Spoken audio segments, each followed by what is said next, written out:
Esther is this girl who is from the family line of Saul, who was the first king of Israel. And she's in exile in Persia with her relative, believed to be an uncle or cousin, by the name of Mordecai. And when Daniel was killed in Persia, because when the Medes were defeated by the Persians, Daniel was this very renowned, godly man that was considered by the Muslims and the Jews. Christians didn't exist yet. This is before Christ. But was regarded as a man who was in touch with God. And so he had advised the king of Babylon, had been present.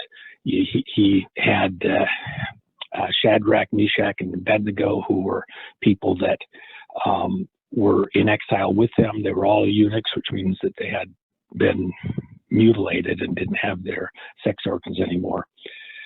And they had gone through all sorts of things. The bad guys had tried to have them killed by lions and, made weird laws. And so Daniel had been under all sorts of assault while he was in Babylon. And then he had visions about, not visions, but dreams and visitations about the future of Israel. Because when he was taken captive, he was living in Jerusalem as a young boy. And he was taken captive into Babylon and castrated and then made a priestly advisor as a very young boy. And but he'd been an advisor even to kings. And because he'd been so correct and had, this communication from God, and it was highly revered.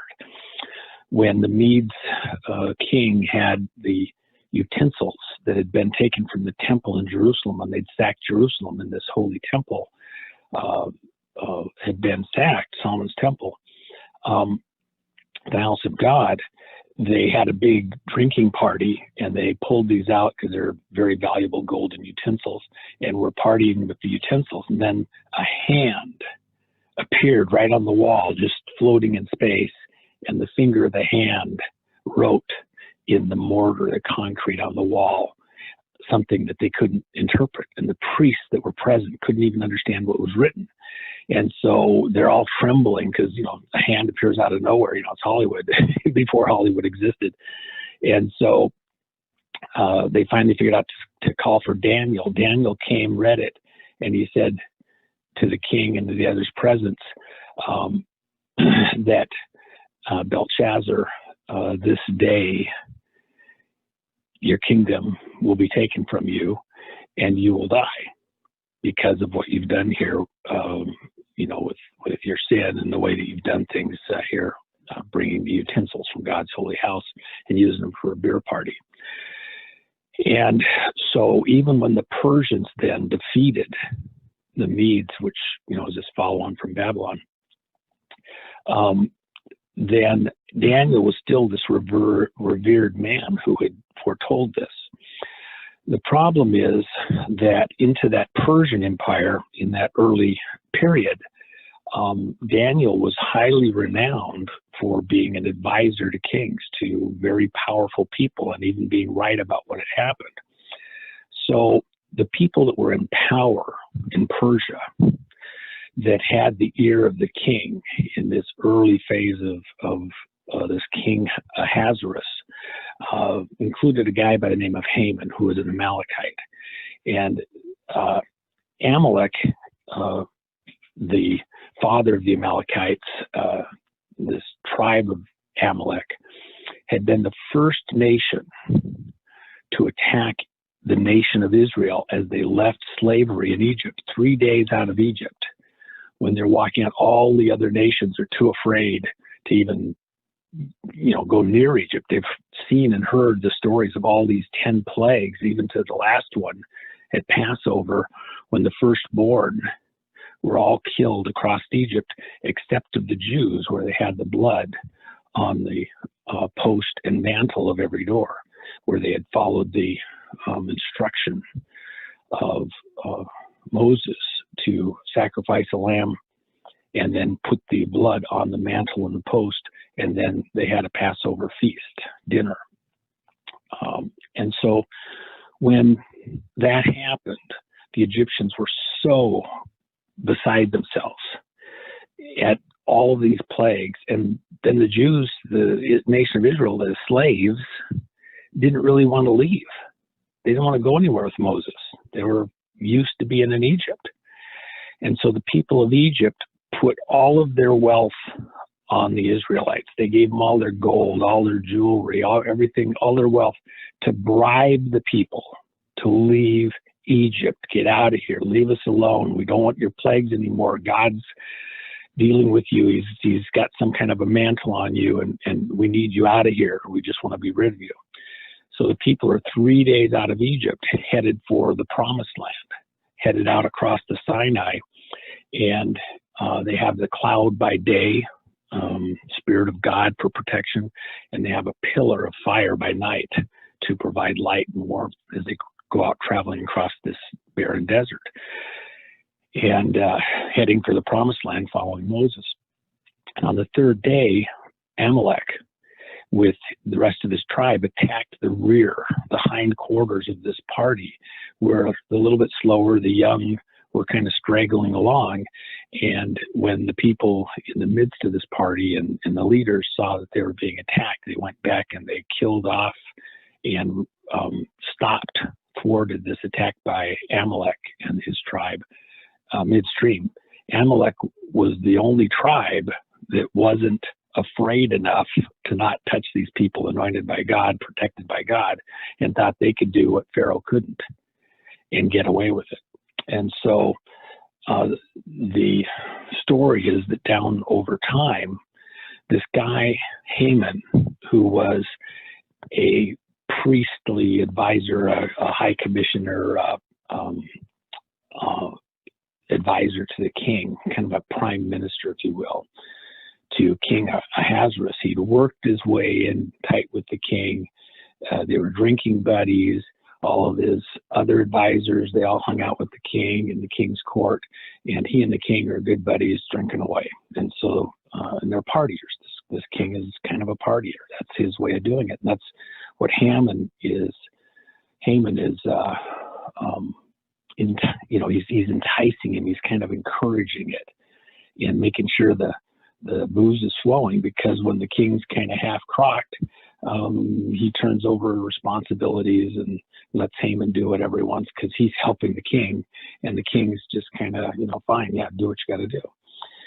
And so, that's all in that first part, and I don't want to repeat it. There's plenty there.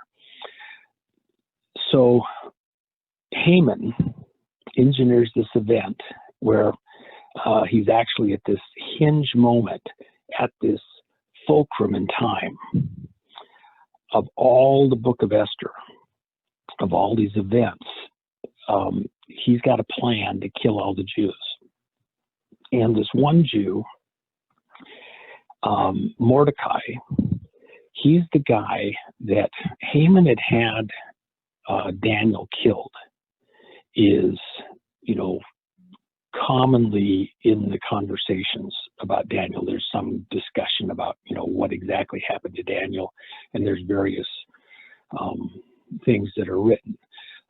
Some people think that Daniel went to India, but it appears when you go through the writings like that, it was Daniel's associates. And I have some of this from one of my very close friends that has actually studied this extensively, and I'll save that for another day. But Shadrach, Meshach, and Abednego, one of them stayed with Daniel, and the other two took some jars, which were earthen jars, and they were sealed up, and they had portions of the message that was given to Daniel when he prayed about what would be the end of time. How would the Jews be restored to their inheritance that had been promised to them through Abraham, Isaac, and Jacob, that had been promised to them as the nation of Israel as they went into the promised land, and now here they're in exile. And so Daniel had his window always open towards Jerusalem, even though he was in exile in Babylon and then Persia. he prayed 3 times a day, bending his knees, kneeling towards Jerusalem. That writing, by the way, is in the Muslim literature, because the Muslim religion, they believe that Daniel was a great messenger of God and a man of God. And so when Daniel was in this new Persian Empire, as an advisor to kings, there was the threat that he might get to Ahasuerus. Haman didn't want anybody else around the king. And so he had Daniel killed.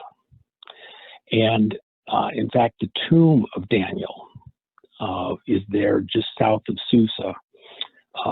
You remember I sent some pictures of you off the coastline of Iran the other day when I was there. And Yep. That's the area where the tomb of Daniel is just out beyond the horizon there. And so even in Persia, even in Iran today, do you know that they celebrate Purim? The Jews celebrate Purim, which is this moment in time where the Jews were saved because of what Esther did, going to the king, telling him about this plot to kill the Jews that Haman put together. And so they still celebrate it even today. And his tomb is there, and it's highly regarded. People go, on treks to go to Daniel's tomb. Even today, they're in Iran. A lot of people, bomb Iran, and, we're going to get rid of this and that, and we're going to get, justice. And, they don't understand. Do you know that the fastest growing Christian population on planet Earth right now is in Iran? Those are our brothers and sisters there that are coming alive. And even this memory of Daniel and this event that I'm going to tell you about relates to that. There's a battle for the soul of Iran. When the angel came across time, Daniel was praying. He says, what's going to be the end of the world? He's fasting. He's fasting for 21 days, and this angel shows up, a messenger of God, and says, Daniel, from the first moment that you started praying, I was dispatched from the throne of heaven, from God's presence. He personally sent me to come from the moment at the end of time when the Messiah would save his people, the Jews, and restore Jerusalem to the Jews. He came from that moment in time, those battles, and was told by God to go straight to Daniel across time and tell Daniel the events that he had just seen. But he says, Daniel, on my way, I got into a fight with the prince of Persia. Persia didn't really exist yet. They hadn't formulated as a nation yet and risen up as this great power. The angel is actually in Daniel's future. At the time when Daniel's about to die, he's in Daniel's future, the Jews' future, the beginning of Persia, and he's fighting this angel traveling across time with a message for Daniel.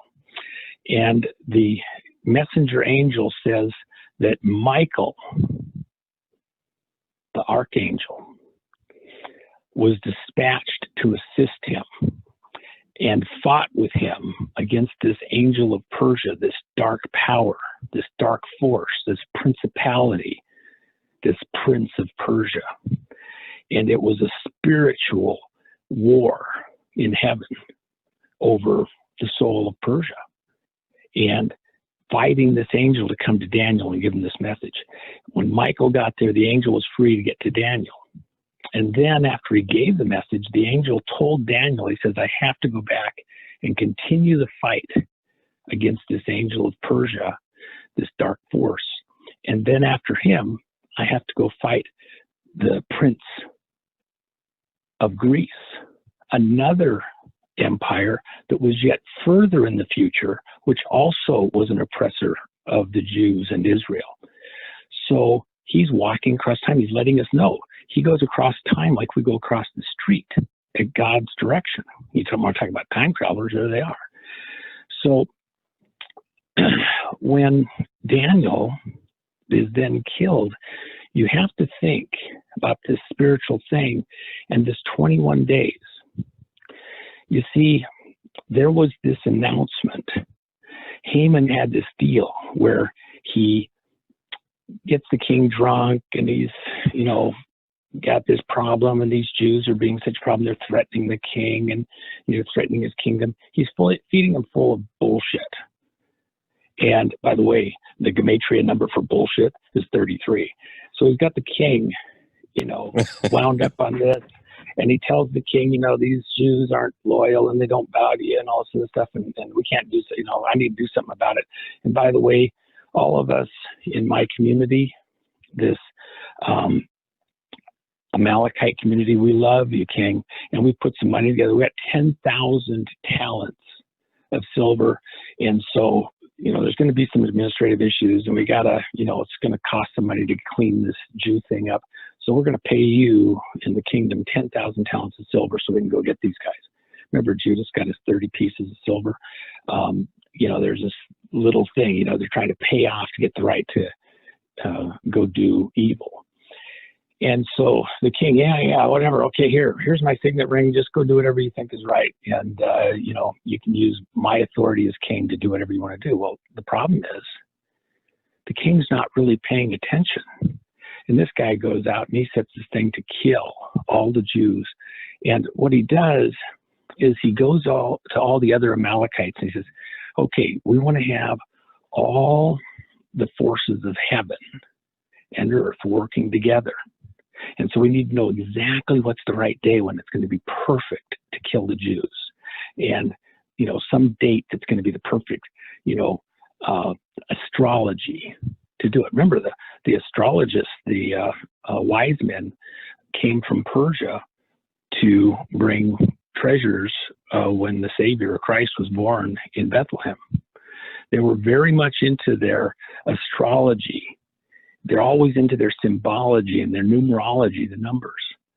So we see that even today with this occult religion that's taken over Washington, D.C. and the city of London and the Vatican and many other places around the world and other religions. So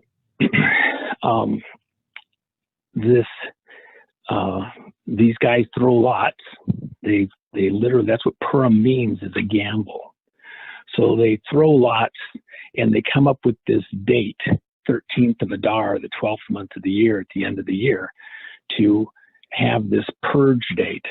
Hollywood loves this purge theme all the time. And, we're going to have a purge day when you go kill everybody all night.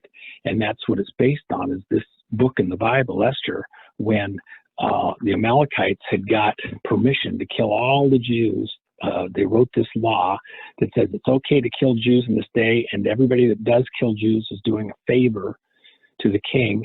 And any Jews that you kill, you get to keep the plunder. You get to keep anything they have as a reward for killing the Jews. And so on this date, you're going to do it. It goes out of the national proclamation, to everybody. Everybody in the country is going to prey on the Jews, steal anything they have, wipe them out, and they're not to leave a man, woman, or child alive, to the smallest infant. No one survives this. It goes out as a proclamation throughout the whole countryside. And even in the tower, in Susa, the capital of Persia, the town crier, if you will, pronounces this proclamation over the whole city. But at the moment that he's proclaiming it, where even the king would hear it, Haman is with the king drinking. They're drunk. And the king doesn't even recognize what's going on. He doesn't even hear what's going on exactly. It doesn't care. He's preoccupied. If you want to think of a captured operation in government, it's hard to imagine anything more symbolic than Persia at this moment and the king Ahasuerus of Persia, also known as Xerxes, where he's not even paying attention. And this deep state player, Haman, and all of his advisors around him have really captured the operations of the kingdom, of the empire. And they're the power behind the throne, doing what they want to do. And remember also, the Amalekites that live here in Persia, they are exiles also. The Jews are exiles living in this place, no longer in Israel and Jerusalem, but so are the Amalekites. They're both in this country, and they're both vying for some level of power and control to, get the ear of the king, get their way, and bring the whole army, the government, the system to do their bidding. That's the deep state here in our country. And how did they do it? In a similar way. We haven't really honestly been paying, full attention. And these people have captured the operations of our government. They've bought off so many of the people in the political spectrum. They've sifted in people with their ideals, their methodologies, their thoughts into our government, and pulling off all these things that really aren't in the interest of the American people. They're in the interest of their New World Order, their globalist, one world government conspiracy. And this moment in time, if you just picture, Daniel's praying for 21 days. The angels held up for 21 days. One of the scholars that I've reviewed years ago talked about the fact that this period, from the time that announcement was made, and I'm picking up where I left off in Jen's presentation that's posted right now. This is not in that presentation. When that proclamation went out from the town crier, Mordecai, who really kind of replaced Daniel, because he's kind of this senior person amongst the Jews. He's highly revered. He's living there in Susa, close to the king's court, so he can, spy out what's going on, get a little input, what they're planning, what they're doing, what's going on. And he wouldn't bow to this Haman, this Amalekite.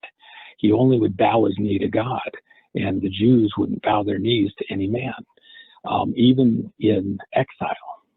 And so he's Haman's not happy with him, and he wants to be honored everywhere he goes. So this Mordecai, he's kind of spying out what's going on. He hears the town crier, the announcement, all Jews get to be killed on the 13th of Adar, many months out in the year, almost, over half a year away. This date that was chosen by casting lots, by gambling, essentially, looking for some kind of spiritual power by the numbers, by the date chosen. And remember, Daniel is met by a messenger who was fighting against the Prince of Persia. Imagine this moment. We're talking about the physical side of men doing work to kill God's people. At the same moment, there's a spiritual battle going on overhead. How many times have we seen in the Q posts from Scripture talking about we battle not against not against of earthly powers, but against principalities and powers of darkness. Yeah, many times. In high places. And of course, what are we really talking about even here in this whole thing that's going on right now in this national moment of a national emergency? Just like at that moment in Persia, when the announcement goes out to kill all the Jews, and this dark angel and these messenger of God and the archangel Michael are having a battle overhead, a spiritual battle for the souls of men. Are we in the midst of a similar battle right here in America at this moment with the same thing? Do we have a dark angel hovering over America? Is there a spiritual war taking place overhead? Is that what the president, the Q team, these patriots in your audience, is that what we are praying over and being part of? I believe so. There's a cult practice where they do this ritual called breaking the eight. And so when you see 4-4, when you see 8-2, that's part of this breaking the eight ceremony. It has to do with physics and all sorts of things. There's actually a pretty deep conversation I could have there. But this breaking the eight, you see that eternity sign, the figure 8 that symbolizes eternity, infinity, endless time. And that breaking the eight, the spiritual and the physical, the 4 and 4, the two dimensions, the smallest piece of matter is three-dimensional, has four corners on it, tetrahedron, and has to, at the basis for power in the alternate physics that's not taught on the listed programs in schools and like that. You have to be invited. So this above and below battle between good and evil, right and wrong, a heavenly path or a hellish path, is taking place over Persia.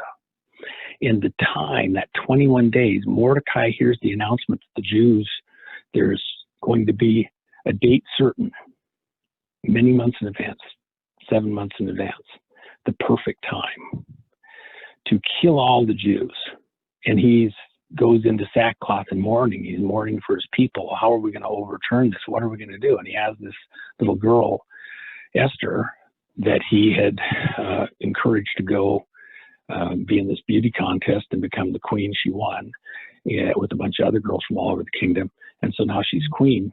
And he gets word to her. He needs to talk to her, tells her what's going on. She's afraid, but she decides to count her lot. Nobody knows she's Jewish. But she decides, after prayer and thought and some hard conversation from Mordecai, that she has to identify with her people. Where we go one, we go all. She identifies with her people. She takes her life in her hands. It's in this previous presentation I did, goes before the king and survives and becomes queen. And then she becomes this person that's in exactly the right position at exactly the right moment, throws caution to the wind. Previously, she just gambled with her fate, whether or not she would be just a concubine in the king's court, a sex toy, or whether she might be queen. And she won and became queen. Now she's gambling with her life to go in before this guy that's kind of a drunkard. You can't go before the king unless you're, requested to come. If you go unrequested, if he's not happy about it, he can just have you killed. He just had the previous queen killed, Vashti. He has a reputation. He's, on a hair trigger. He's drunk half the time. And, but she takes her life in her hands, does a gamble and goes for him, and he lets her come and she throws a party for him and has him there. And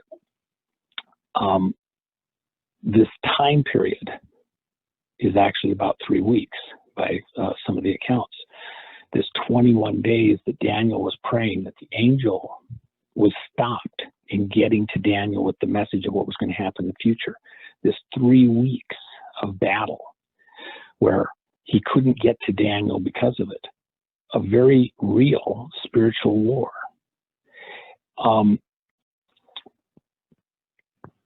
They prevail. Haman, in a twist of fate you couldn't predict. Haman had gotten so upset with Mordecai and stuff that had happened. They'd had this party and he gets all upset and he goes home and his wife gets so mad about this Mordecai that's not honoring Haman. He'd been at this party with the king. He's his best, favorite advisor. He's there at this party with the Esther that nobody knows is Jewish. And she invites him back again on the second night of the party. In between, actually, I should say, after the first night, Haman gets all upset because Mordecai won't, honor him. And so he goes home, tells his wife. And his wife is so upset about this Mordecai that ruined his mojo and got him all upset after he had this beautiful evening. He was so happy with the king that he got his mojo damaged because he got his feelings hurt because of Mordecai. And this guy that replaced Daniel, who had already had killed. And, he's got to get rid of this guy. And his wife says, okay, listen, don't talk anymore about it. I want you to go have a gallows built and go tell the king this guy's got to be killed. Now think about this for a second, space shot. Esther is a book about this Jewish girl who has the ear of men in power and who also listens to men in power, Mordecai and the king. She's in this in-between position. She's this hinge moment in time. Big doors turn on tiny hinges. Here she is at this hinge location, this hinge moment in time, and everything is going to be gambled on her. Live or die, win or lose, the whole nation's fate rides on what she does and how she works herself through the situation, and by God's anointing grace to let her live through this situation. But there's more than one hinge. This is like one of those saloon doors where the door can go both ways. And the other hinge is Haman's wife. There's more than one main woman in this story. There's two. Yeah. You know, it's a cat fight. Haman's wife wants Mordecai killed. She already knows that a date certain has been set for all the Jews to be destroyed. She's ecstatic about it because her people, her sons and her grandsons are all going to inherit this place of power because her husband sits with the king. And behind the scenes, he's actually running the kingdom. And the king's a drunk. Her husband's going to be king someday because he's going to displace this king. They got a plan to get rid of him too. But she's the one advocating for this gallows to be built. Go tell the king he's your good buddy. You drink all the time together. Tell him this guy's being a problem. He'll definitely give you permission to kill him. So he has the gallows built. So he leaves his house in the morning, tells his guys to go build a gallows, a place to hang this guy. And by the way, the gallows in that time, you know, the translations that we have of these scriptures, early Torah, and this biblical text and all that, the translation that we get here in America goes to a kind of a noose gallows hanging by a rope. But in those days, that's not what they meant. The gallows in those days, this hanging tree, was that they were impaled. They were literally put on a post up through the rectum, and then they weren't actually killed in that instant. They slowly slid down on the pole until their guts bled out and they died, but it wasn't instant. And so it was a very traumatic, obviously, relatively slow death. Haman had this very tall pole assembled, put outside the harem house, out behind it, where this party was that Esther had put together. And then he goes to head back to go tell the king in the morning that he's, you know, pissed and he wants to get this Mordecai out of there according to what his wife had told him. He gets there, the king's, you know, got something else going on. He found out about that Mordecai had actually had a plot against him stopped. And so he turns around and he tells Haman, before he even gets a chance to say anything, honor Mordecai, you know, run him through the town. Haman even picked how he was going to be, you know, celebrated, etc. And it's a horrible thing for Mordecai. He's mortified. That's where mortified comes from, by the way. And so then that night they have a second party at Esther's house. And Haman's, you know, kind of keeping his counsel. He's trying to figure out how to get this thing going the right direction. And Esther makes the king all happy. Haman's there. He's yucking it up. They got all the buddies around and they're all drinking, having a great time. And so the king says, you know, okay, listen, Esther, I know you didn't take your life in your hands for nothing. You know that if I hadn't been happy with you, I could have had you killed for coming to me unrequested. So obviously something important is going on here, and you want me to do something for you. But you've done a great job of entertaining us. You've been a good queen. You know, the dinner was great. The entertainment was great. The food was, you know, out of this world. Your company was wonderful. You're beautiful. Up to the half of my kingdom, what can I give you? What is it you want? I'll grant you any request. And she says, King, by the order of your signet ring, by your order, through Haman, your prime minister, I'm to be killed. And the king is, he's half drunk. He's, having a great time. He's like, what? What are you talking about? Killed? Haman has ordered that I be killed. What? King, I'm a Jew. And Mordecai has made a law to kill all Jews, me included, because where we go one, we go all. And so he's made it law. It's by your ring. And the king is just, he's been drunk. He's been having a great night. All of a sudden, talk about a wake up.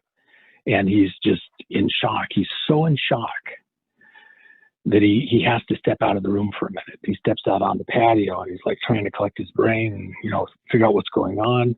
He sees this pole, this hanging pole, this hanging tree, way high post out there. Asks a couple guys, what is that? Haman had that built. He wants to kill Mordecai on it. What? Mordecai's the guy that saved my life. What are you talking about? Well, he's going to kill all the Jews. We're going to kill Mordecai right now. He had it put up for him. Then the king comes back in the room to try and the problem is, how does he fix this? Because he can't reverse, by Persian law, you can't reverse an order that's by the king. The idea is he's perfect. He can't make a mistake, etc. And so he's trying to figure out how he's going to fix this so his queen doesn't have to be put to death, because it's by his order. He was essentially gave power to this man and wasn't paying attention. And all of a sudden, this guy's got something put in place that he has to follow through on. He's beside himself trying to figure it out. As he comes back in the room after he's heard all this, talk about a wake up, sobering up. He sees that Haman, knowing that he's probably going to be killed by this guy, who's his drinking buddy. They're good friends. He's seen how this guy acts. He had the queen killed that was the previous one because she didn't dance naked for him. He's on a hair trigger. He's a drunk. And so he's pleading for his life, and he's grabbing onto the skirts of Esther, this queen. And King Xerxes, he steps back in the room. It looks to him like Haman is assaulting the queen, his wife. This is the guy that had just wanted to kill her a few minutes ago. He just found that out. Now he is trying to kill her. That's the way he sees it. He orders the guards to grab him immediately and take him outside and impale him on the pole that he had built for Mordecai. He died on the gallows of his own construction. This moment, this hinge moment, imagine how that day started for Haman. He leaves, his wife has got a plan, tells him to go do it. He has people doing the work. He gets there and, oh my gosh, now I got to honor the guy I was going to kill here in a few moments. He didn't expect that from the king. Starts going the wrong direction for him already. Day isn't getting off to a very good start. Then he's trying to figure out how he's going to get it sorted out, but he's still got to go to the party with the king. And he shows up and they're having a nice time. They're drinking. He figures, well, okay, I'll deal with this later. I'll come up with a different plan. And then, bam, this queen makes this announcement. He didn't even know she was a Jew. Nobody knew she was a Jew. And now his drinking buddy, his best buddy, that he gets all of his power from, is aware of all the mischief, all the evil that he's had planned. His whole plot is disclosed before the king. The king hadn't been paying very close attention all along. He didn't know what was going on in his own kingdom. He's distracted. He's on drunk. He's having a good time hanging out with all the other ministers and governors from all the other states and entertaining. He's a party guy. And he's having this sobering moment, realizing it. He just had his best buddy, his prime minister, impaled on a post.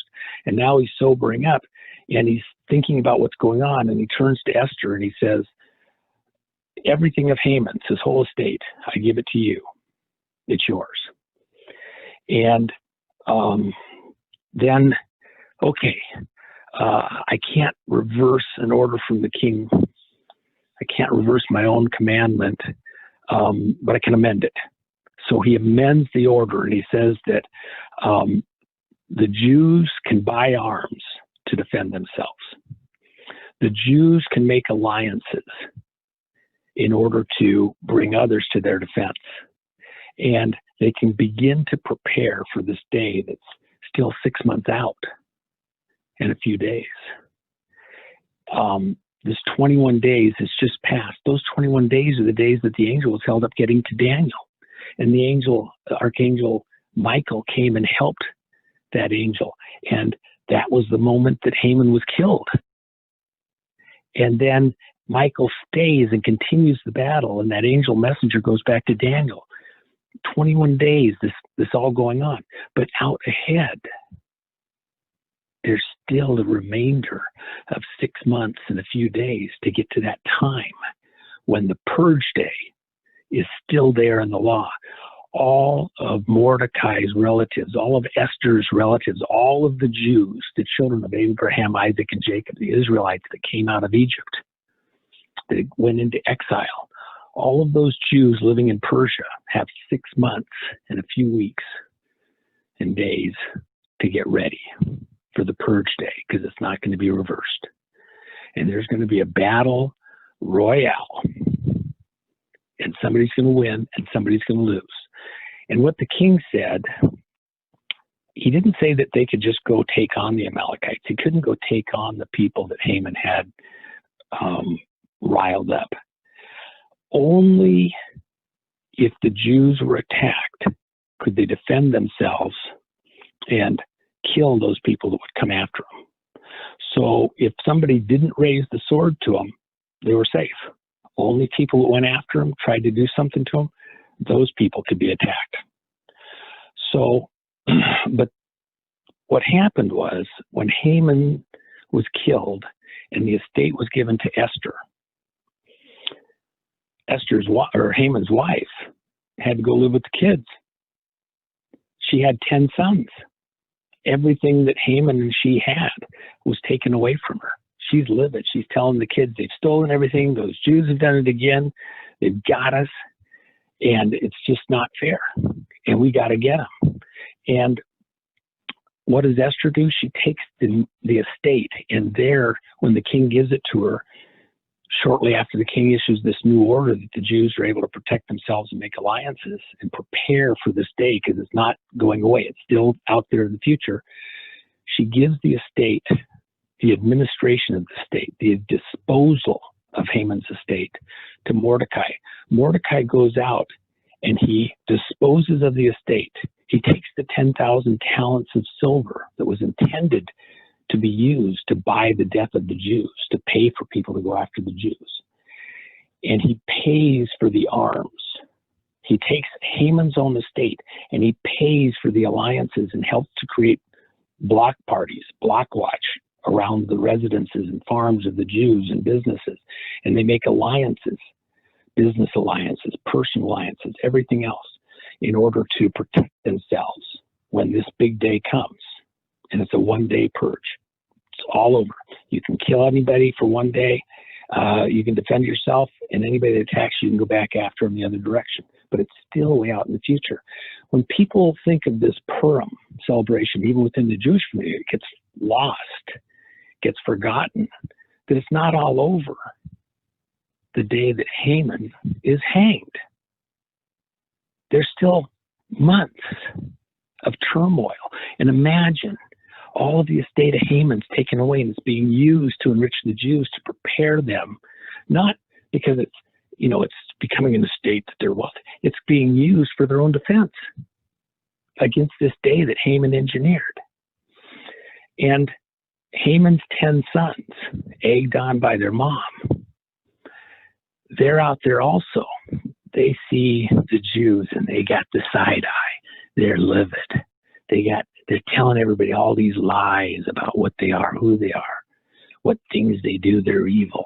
They're making all these stories up. They're trying to get everybody enticed to still go after the Jews. And by the way, the law still says, if you kill Jews, you can have their estate. You can have all their possessions. It's still there in the law. The king had said that it's okay for the Jews to kill anybody that attacks them and keep their estate also. But the Jews, with everybody they talked to, with all the alliances they made a pact amongst themselves. Anybody that was coming to their defense with them, they would not take any plunder from anybody that attacked them. It was all going to be guys that attacked them mostly. And so they left that they would not take anything, and that allowed the women and the children to still survive. They wouldn't be begging on the streets. They weren't going to be unable to, provide for themselves or whatever. But they chose not to be enriched, even in their defense. Haman's estate was different because that was used for the money for their defense. And that was this other part of this thing. But on that purge day, they would keep nothing. Now, when the big day came, the Jews did have it out.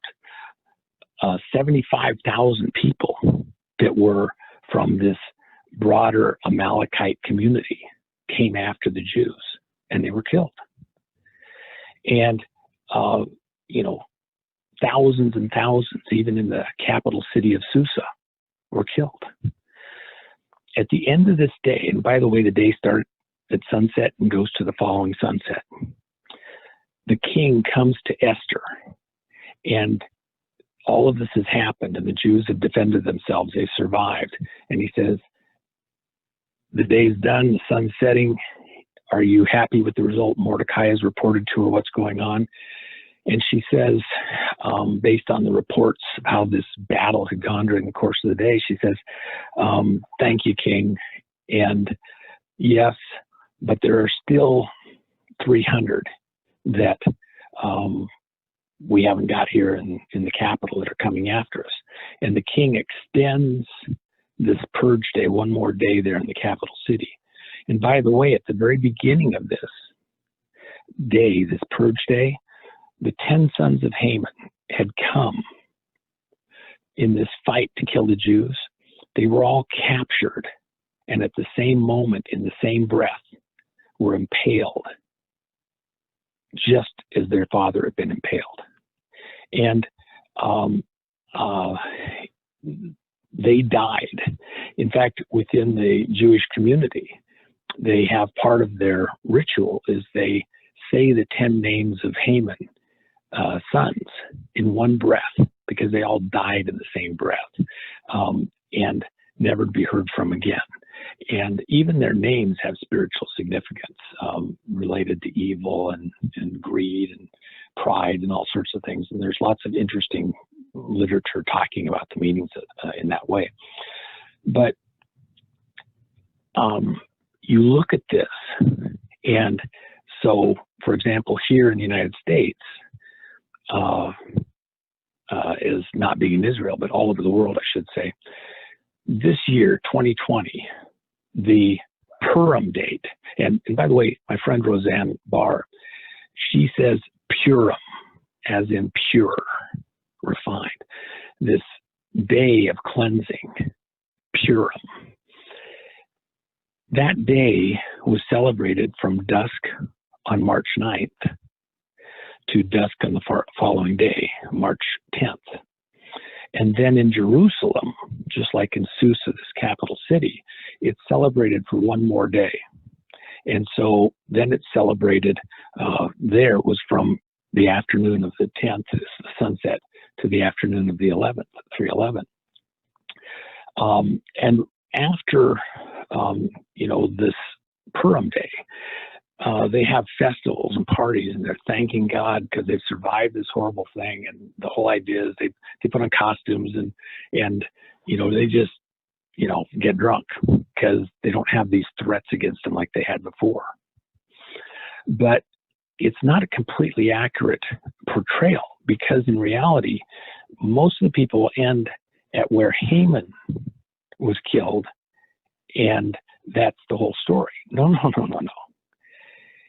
I want to bring this to right now, where we are in our country today, in this war of the worlds scenario, heaven and spiritual wars and an earthly physical war below. I even use war of the worlds because look at this alleged fight that we're having over coronavirus. In the war of the worlds scenario, this incredible broadcast that was done in the 30s that scared everybody, this hoax. People thought we were actually being invaded by Martians. How were the Martians ultimately defeated, Space Shot? Do you remember? Wasn't it something about they couldn't adapt to the atmosphere or something along those lines? Or something about they were defeated. They were defeated by the simple bacteria and viruses here on Earth. They came here with superior weaponry. They came here with the lasers and all sorts of things that could kill with light. Very amazing technology that was way beyond the humans in the 30s. Very far-reaching thoughts. And yet, when they started to die off and crash their ships and everything else, it wasn't even the things that happened with the humans that were doing it. They died because they weren't prepared, they weren't capable, their immune systems weren't ready for the simple bacteria and viruses that were here present in the world, in our environment. So it was a bacterial, this hidden, invisible little bug, germ, virus that killed the alien invaders. Talk about a reversal. They came to do all the damage. It's kind of like right now. Somebody planned to use this virus as a tool to wipe us out here in the West. And lots of people in the system knew this was the plan. Let me just kind of hit you with a couple things. I know you've talked about this, Space Shot. Other people have talked about this, but let's think about it for a second. You know, I talk about gematria from time to time, this language of numbers that's being used to communicate between the elites and, you know, in all their capital cities, and this little secret communications. In gematria, in full reduction gematria, there's different types of math, if you will, that apply in different situations. So in full reduction gematria, corona reduces to 33. So it's one of these magic numbers they get all excited about. 33 is this Masonic number.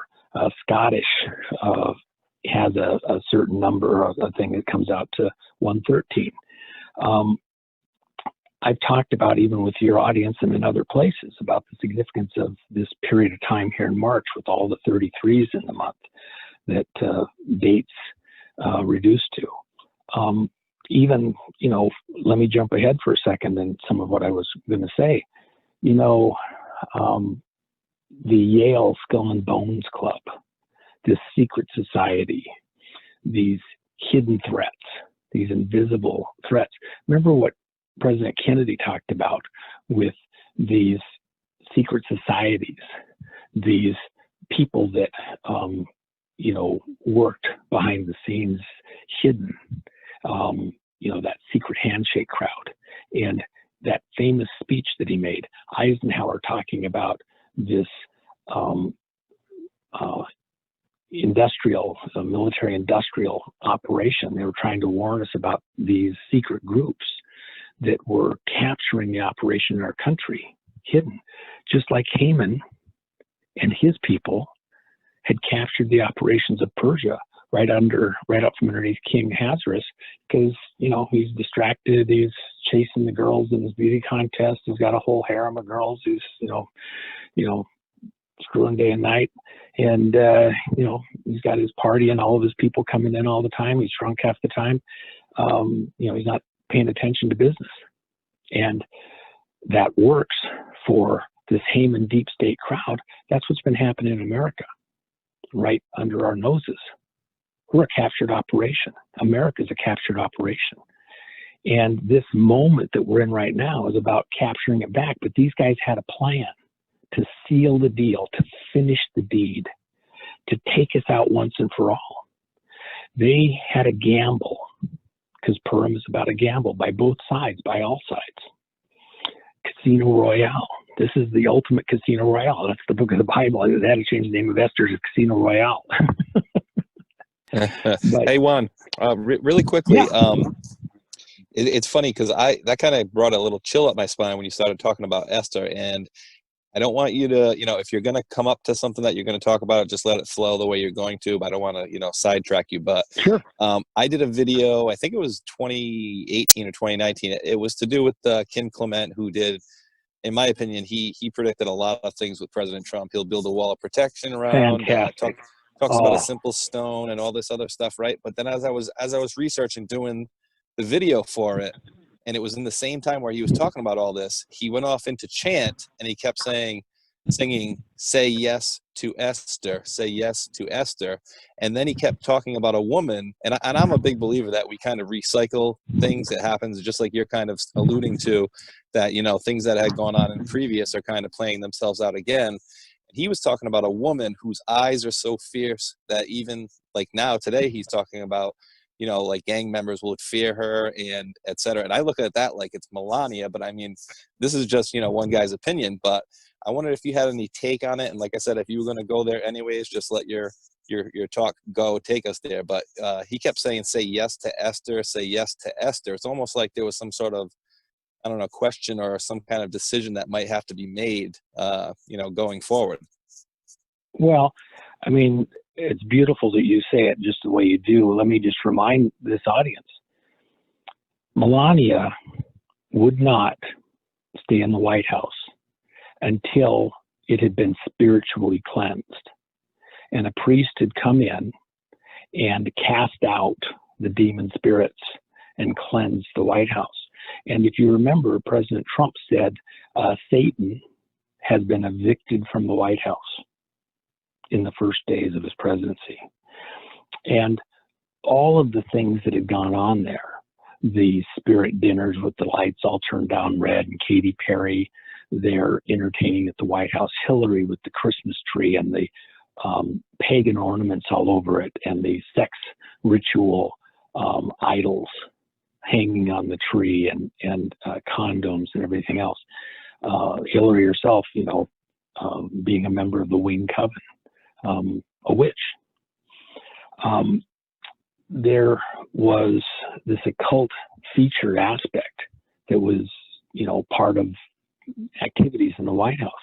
And Melania, this incredible person who we've been gifted, who the president has been gifted to have in his life and our national life, because she has a spiritual dimension to her, that she holds a particular line. That's really important. And then I would say it this way, even with the way Kim Clement said it, she may be setting an example, but really it's all the women of the nation rising up together. It's like, we all grew up in the shadow of the events of the day that President Kennedy was killed.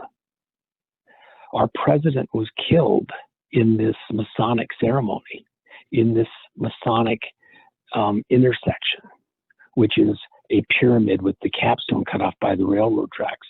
On 11/22, a 1111, their occult number. There's so much occult ritual symbology to the way that the president was killed, and then his tomb is sealed with a Q. Well, the Q that the tomb is surrounded around, this circle, is the number 17, and that's the number of Osiris in their cult. From a biblical perspective, from the Christian's perspective, just like the occult assigns meanings and value to numbers, there is a biblical aspect to the numbers also. The 40 days and 40 nights, a repeating theme, 120, 144,000. There's very important meaning to these numbers on both sides. 8 is the number of the new day. These, after the Messiah returns and reigns in Jerusalem, but these occultists, they want to do a breaking the 8 and get power. They say when they break the 8, that the spiritual and the physical can merge together. You can walk across from the spiritual to the physical. And so there's a real fight on the numbers for the soul of the world, souls of the world. And this audience who grew up in the shadow of that moment in time, were all that kid by the side of the road. We're all the kid by the side of the road. When you take that on as a mantle, as a jacket, it's not just one person, one family. We're all the kid by the side of the road. When we identify with a leader like Melania as someone who is a pathfinder, setting a course, all of the women around us making this choice to be hinges. See, normally, for example, there with Esther in Persia, the men are dominant. It's a man's society. Everything's around them. The beauty contest, the drinking, the women are serving. They're just there, to be, look good and be available for sex and take care of the kids and make the food. And it's just a male dominant society. But the reality is, and what this story of Esther is that everything hinged on the women, good and bad, and how they heard things and then how they responded to things and made their requests in a certain way. And the women in this audience, I refer to this moment in time right now as the Patriots Purim. Roseanne, her and I talking over the last few days, she likes to refer to this as the matriarchs Purim. All those mothers and grandmothers out there who have children alive at this moment in time, their entire future rides on what happens for us as a nation right now. This fulcrum moment, this hinge in time when our nation's fate, this presidency's fate, all ride on this moment.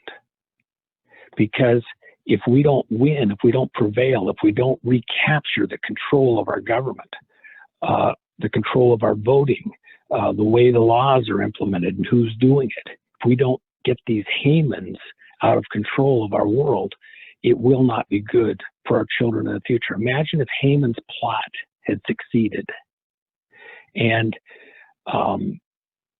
the nation would have become participants in a civil war to take a plunder of their fellow, citizens.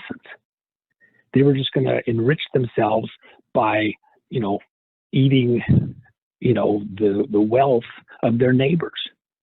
And this zombie moment, would that be a good thing for the children that survived that moment, that were even part of it? What would they become? What bloodlust was there for them? Well, the next time they'd pick the next vulnerable group in their society and do it again, because they did it once with the Jews, and then they could do it, pick some other group and take all of their wealth away, find a reason why they're not it. And by the way, you start getting into that bloodlust thing. There'd been a plot to kill Ahasuerus already that was discovered by Mordecai and revealed to the king. Who's to say that that wasn't a plot from Haman and his people so they could get into power, or another one coming? How many times has this President Trump, survived some type of an attempt to take him out, to have a coup? Not just the impeachment, the obvious stuff, but the hidden ones that you haven't even heard about. And by the hand of God, because he has chosen a certain way to administer, a certain way to view his life, he's made a huge gamble. His whole family, Melania, the kids, they agreed together to do this and let Dad run for the presidency and support him all the way. Their future's online. You don't think these people that hate him, these never Trumpers worldwide across the globe, if they got President Trump, wouldn't come for the rest of the family, the rest of their life, wouldn't try to wipe him out, wipe him off the face of the earth in a very Haman type of a way? Of course they would. They've already shown that's their attitude. That's the way they think. Yeah. These people are gambling everything. This is Casino Royale for the whole world, and he's at the table, and we're backing him, and we're part of this, and our fate is on the line with him. Where we go one, we go all. You were Yep. going to And say I'll something, bro. add, yeah, I was just going to add real quick too. And, that's something that Q has told us a long time ago. I know, there has to be many attempts that were taken on President Trump already, but there was also a Q post talking about texts that still to this day have not come out. And it said something along the lines of, what if there were texts talking about assassinating POTUS or his family? So we're looking forward to those coming out in the wash. So that's going to be very, very bad for the bad guys in the long run. Well, on that note, I love you, Space Shot, because you spur me on thoughts, and I gotta, I go through stuff, but sometimes you just pull something out of me. Remember, I don't know, I think it was probably a week ago or so, I sent you may have seen it other places too, President Trump on his own Twitter. They did a little video talking about the virus and everybody, preparing for this national emergency. And so this little video, it's just a brief one. It's as it's going along, the letters are disappearing, and for just an instant in this video that's on President Trump's tweet, it shows a Q where there's an O, and then suddenly a line pops in and it's a Q. And I freeze framed it and sent you that. And then at the end of the video, there's two F's over America. And it's kind of funny how these two F's are there just superimposed over this picture of America. Well, what's FF? False flag. Yeah. And they were the first two letters that flipped over. That's right. You remember, maybe you saw it or didn't, but I know a lot of your listeners saw it, and they can go look right now. Madonna did this weird little tweet the other day, and she's singing. And she's singing fried fish, fried fish, fried fish. Yep. And it's like, what in the world is that about? Why is she even doing that? What's the whole point? Fried fish? She's calling for a false flag? Is that what that's about? Well, it could be dismissed. Okay, well, let me take it a little further. Let's think about this for a minute. Madonna, insider. Her husband, Guy Ritchie, total insider, Masonic everything, and secret handshake crowd, the whole schmear. So she did this album last summer that came out called Madam X. And on the back of the album, she has a picture of her typing on her Corona typewriter. And she's doing it with her black gloves on. And the only line you can read is bringer of light to dark places. Well, who's the light bringer? Lucifer. Yep. The 33, the whole thing. She's in this crowd. She's in this club. They're coding to each other. The section that got removed from the video that I did over at Jen's, that was when Tom Hanks was doing the Golden Globes this year, back in January. And in this Golden Globes presentation response, he says, well, sometimes, you wake up at 3 a.m, or sometimes you wake up at 11 o'clock at night, and, you have blah, blah, blah. And sometimes you can keep a lab in the bug, or you can't keep a bug in the lab, and they get loose. He's doing this bizarre speech here. People can go listen to it. It's not in Jen's video because we had to pull it out because of this infringement thing. But he's doing a 33 there. When Tom Hanks, because 11-3, 311, do you remember Space Shot? I did a show with you. I did several shows last year in October, November. And I warned everybody that there was this plot that had been in place for decades to do a false flag on 11-3 of 19 on Seattle with a nuke. Yep, I do specifically remember that. Yeah, because this 1133 was critical. And I also played it off of, and it was all through, just like 9/11 in the movies, the symbology, the sports stuff. It was just unbelievable. You can go back and listen to those. I did several times. They were very important. But this administration, when they came into office, the military intelligence people, that was one of the very first things they went after to neutralize that and to not allow that to happen to America. And the prior event that was similar was on 3/11 of 1968, when this same crowd tried to blast a missile off a submarine and do a false flag, making it look like China fired a missile in Honolulu, north of Honolulu, onto Pearl Harbor. And the missile blew up in the chamber. And then the entire Jennifer project, the Glomar Explorer, all of that with Howard Hughes, the whole operation to go pull that submarine off the ocean floor and complete what didn't work in the first place, which was to convince the Chinese that they'd been targeted by Russia in a false flag to make it look like they had attacked Hawaii, not Russia, and cause us, the United States, to do their dirty work by blasting China off the map in a nuclear war. So this is a common theme. Certain dates arise. So then having this virus out of China, let's jump forward. Let's look at what's going on here. What's Tom Hanks? He did that 11 or 3/11 thing in this Golden Globes thing. What day did Tom Hanks announce to the world that he had coronavirus?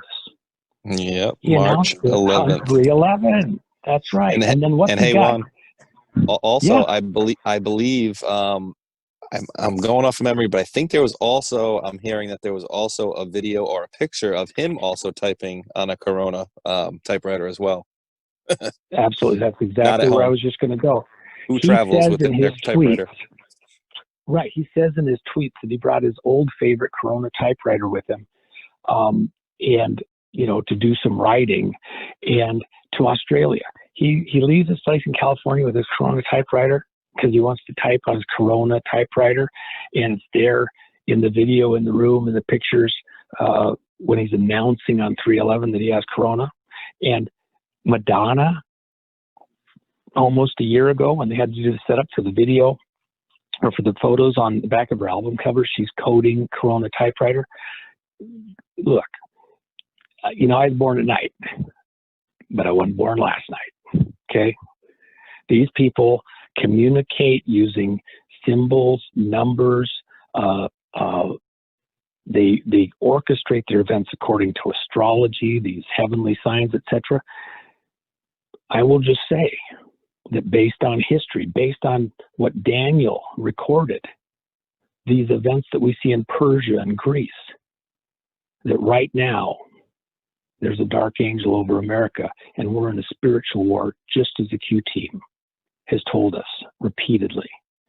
And this is for the soul of America these days right now. Now, a lot of people noted that we're on this 322 day, and that's this Yale Skull and Bones thing. It's interesting on the Yale Skull and Bones thing.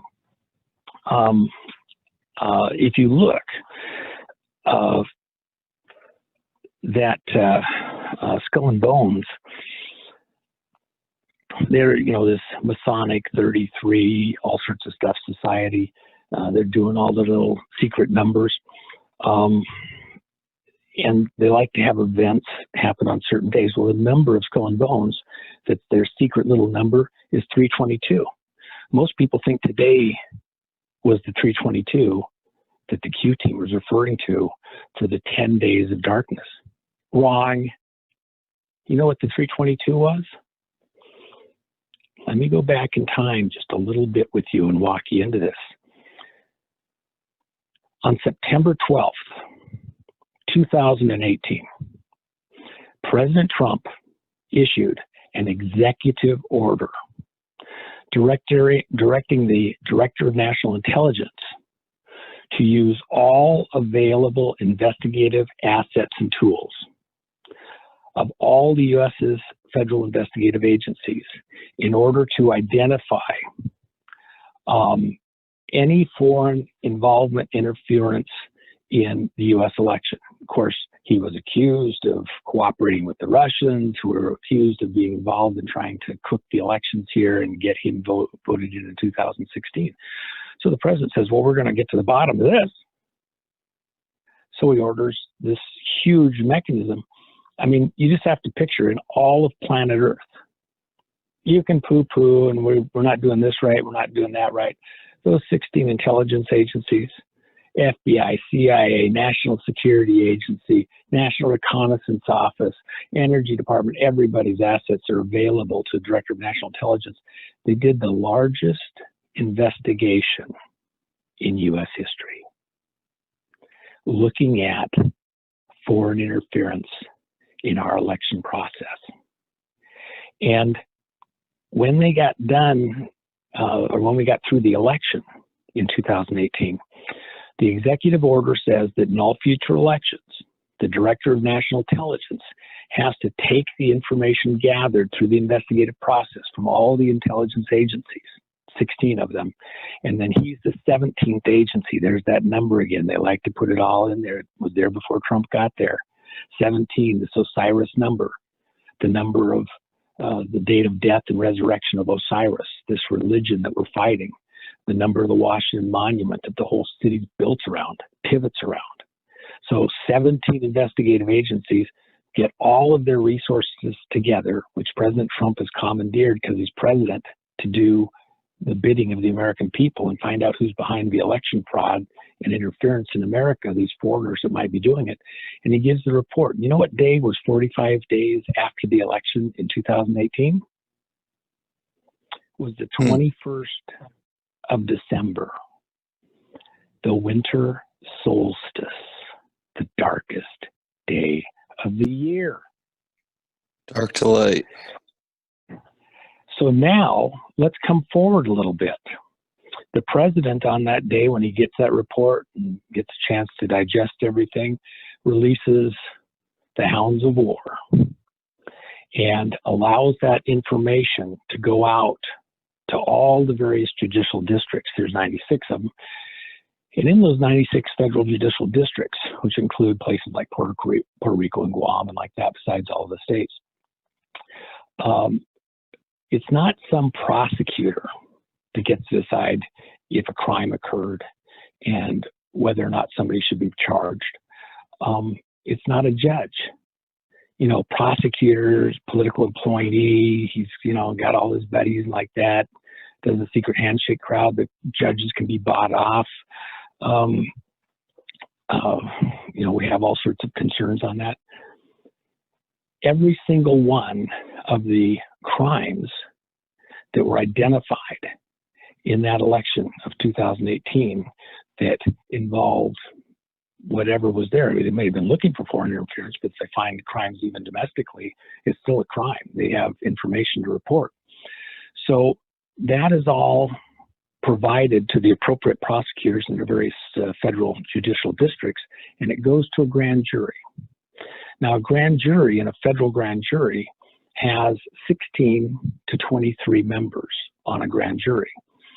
And they meet in secret. The proceedings are secret. There's no defense counsel. There's nothing. Prosecutor presents information of what appears to be a crime, and the grand jury votes on that. And then at least 12 people have to say that, you know, there's some, you know, indication of guilt that warrants, it doesn't say they're guilty, there's enough information presented that it warrants a criminal trial to have the person arrested, charged, and then go to trial, whether or not, you know, they can defend themselves, whether or not they're guilty of the crime that they're charged with. In the normal process,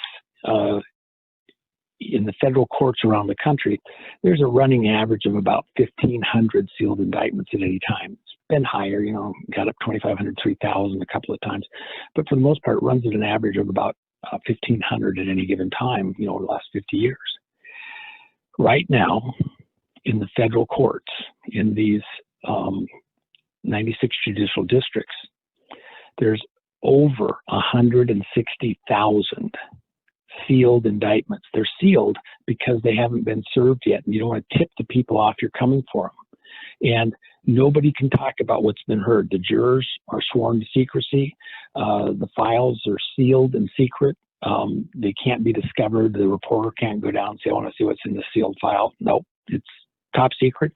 And the contents of the charges and the persons that have been charged or to be arrested in these sealed indictments, are secret until the person is in custody and has been charged, and then the indictment is unsealed. A single indictment can have multiple people on it, tens of people. Conversely, multiple indictments can have a single person on it. So the exact number that may be targeted by these 160,000 sealed indictments is open to some question, because the contents are sealed. We don't know precisely how many may be part of that.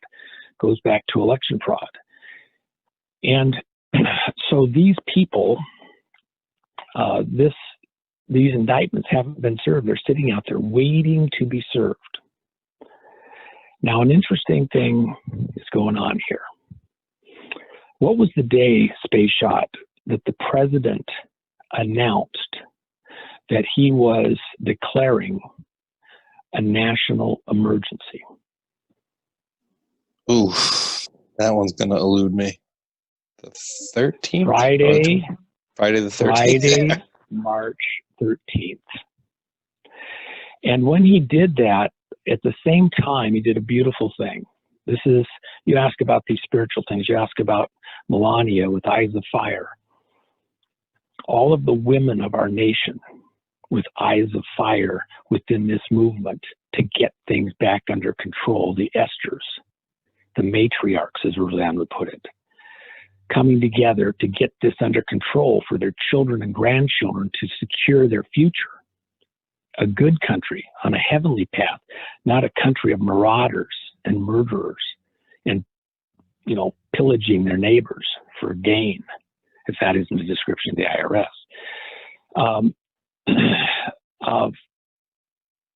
In fact, when the nation of Israel was under the condemnation of God, it says, every man oppressed by his neighbor. If that isn't federal taxes, I don't know what is. Somebody thinking they're getting something for nothing, stealing from their next door neighbor, from his labors, his work. So every man oppressed by his neighbor. So this moment, when the president makes this announcement of the national emergency, he also, divinely inspired, says, Sunday the 15th, it's my honor to request my fellow Americans to join me in a day of prayer as we're entering this crisis, this corona crisis, this 33, the number of corona, 33. As we enter this crisis, a day of prayer for God's protection, God's strength to get through this time together. A national day of prayer on Sunday the 15th. And one of the things that's interesting, we talk about numbers. 5 is the number of death to enemies and defense for the occultists that we're fighting. Within the Christian community, within the Bible community, 5 is the number of grace, the grace of God. Within the occultist community, they do their spells, their incantations, all their magic to get the maximum power of a spell, to intensify the power of the spell. The witches turn 3 times in the circle, knock 3 times on the door. The maximum magnification of a power spell is 3 times. So 3 times 5 is 15. Death to enemies and defense. What's the height above ground of the Washington Monument? 555, 555 feet. The maximum power, death to enemies and defense. What's the sides on the Pentagon, which, by the way, the ground was broken on 9/11, 1942. 5-sided Pentagon, death to enemies and defense. These numbers mean something to these occultists who have captured our country, just like they meant something to Haman and his crowd all the way back in the book of Esther.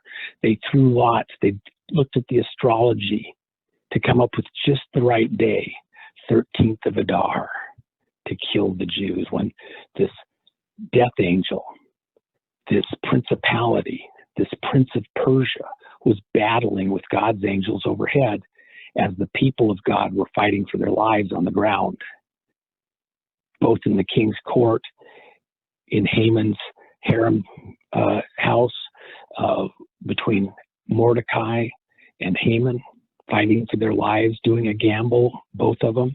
And even when that Haman was impaled, there was still all those months to the purge day. Right now in America, the second, we're in that moment when the Hamans are going to be taken into custody that have been administering our country behind the scenes, that have the ear of the agencies, the operations in the country. These people that are doing their little thing for their globalist thing. What happened to create this dossier that was used against President Trump and used really against us, the American people? It was created over on British soil. And these royals, these administrators, these Hamans of Comey, Stroke, Clapper, McCabe, Brennan, conspiring amongst themselves with Dearlove and Halper over there on British soil to first make it so Trump couldn't become president because they taint Trump's name, his reputation coming into the election, trying to win. And then when that doesn't succeed, to undermine our president, we voted him in there, overcame all the rigs, all the election chicanery, and got him in. And then they try to undermine our decision as a people for him to be president. These Hamans trying to undermine our vote on foreign soil, treason against the American people. And so now we have this moment, and it's my contention, and I believe history will prove that I was correct on this, that we're going to apprehend in this 10-day period those Hamans. But the 10 days doesn't start today on 3/22, that Yale Skull and Bones Crossbones number with the little secret handshake club, hidden enemies of darkness in our midst. That started on 3/20 of 20. March 20th of 20, the year 20, is 3/22. Drop the zeros. In gematria, the zeros don't mean anything. So the 3/22 date, and why was that important? Because, get this, face shot. This year, on 3/19 of 2020, at 11:49 p.m. in Washington, D.C., over the top of the Washington Monument, that was the spring equinox at 11:49 at night. Darkness to light, when the light becomes greater for the remainder all the way up to the summer solstice in this year. This dark to light Q theme started at 11:49, 3/19, 2020, or 2020. So, and by the way, even the 11:49 is important. We've seen numerous times, for example, in the Q drops, we have numbers that keep showing up. So in this Q drop, 3894, which was the one that was the last one out there for quite a while. I think it was out on 2/25 that it was posted. So we had a long period with no Q drops. The last one, God wins. Okay, so let's look at 3894 for a second. And bear in mind, I'm leading to the equinox. 3894, Q drop 3894. 3 and 8 is an 11. 9 and 4 is a 13.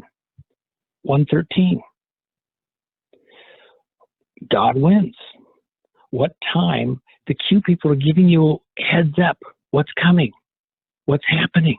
What we're doing? The Q drop, the equinox happens at 11:49 p.m., 11 minutes before midnight. Again, 11. What's 4 and 9? 13. It's just a reverse of the 94. It's 4 and 9. Still adds up to the same 113. The Q folks were telling you that at dark to light, at the spring equinox, we're getting started. And at midnight on the 20th, they started this whole operation. In fact, in one of the earlier Q drops, and your people can go out and find it. I can't remember the number now. I think it's 1080 or something like that. It talks about the fact, I think I sent you something on this. I kind of did some decodes of this for folks and sent it out to a few people. I think I sent it to you, and you might pull it up if you want for your audience. But in this Q drop that was earlier, it was issued on March 28th of 2018, and there's been this common thing where there's a 2-year delay in what's said in the Q drop to what happens. And some anon was concerned about, being okay and troubled about events and everything else. And it's kind of alluding to the kind of a situation we're in right now going into this coronavirus. And the Q answer is, sleep well, sleep tight, you're safe, we got this, don't worry about a thing, we've got control of this. Now it's done on the 28th. So what's the relevance of that? It's at night, it's sleep tight. What's the next day? Starting at midnight, the 29th. What is the 29th? 29 is a common code amongst these occultists. It means 9/11. 9 plus 2 is 11. So 29 is a backwards 9/11. That's the way they see it. What else is it? If it's March 29th, just looking at it straight on, 2 and 9 is 11. March 29th is a 33. What's the following day? March 30th, 3:30. It's another 33.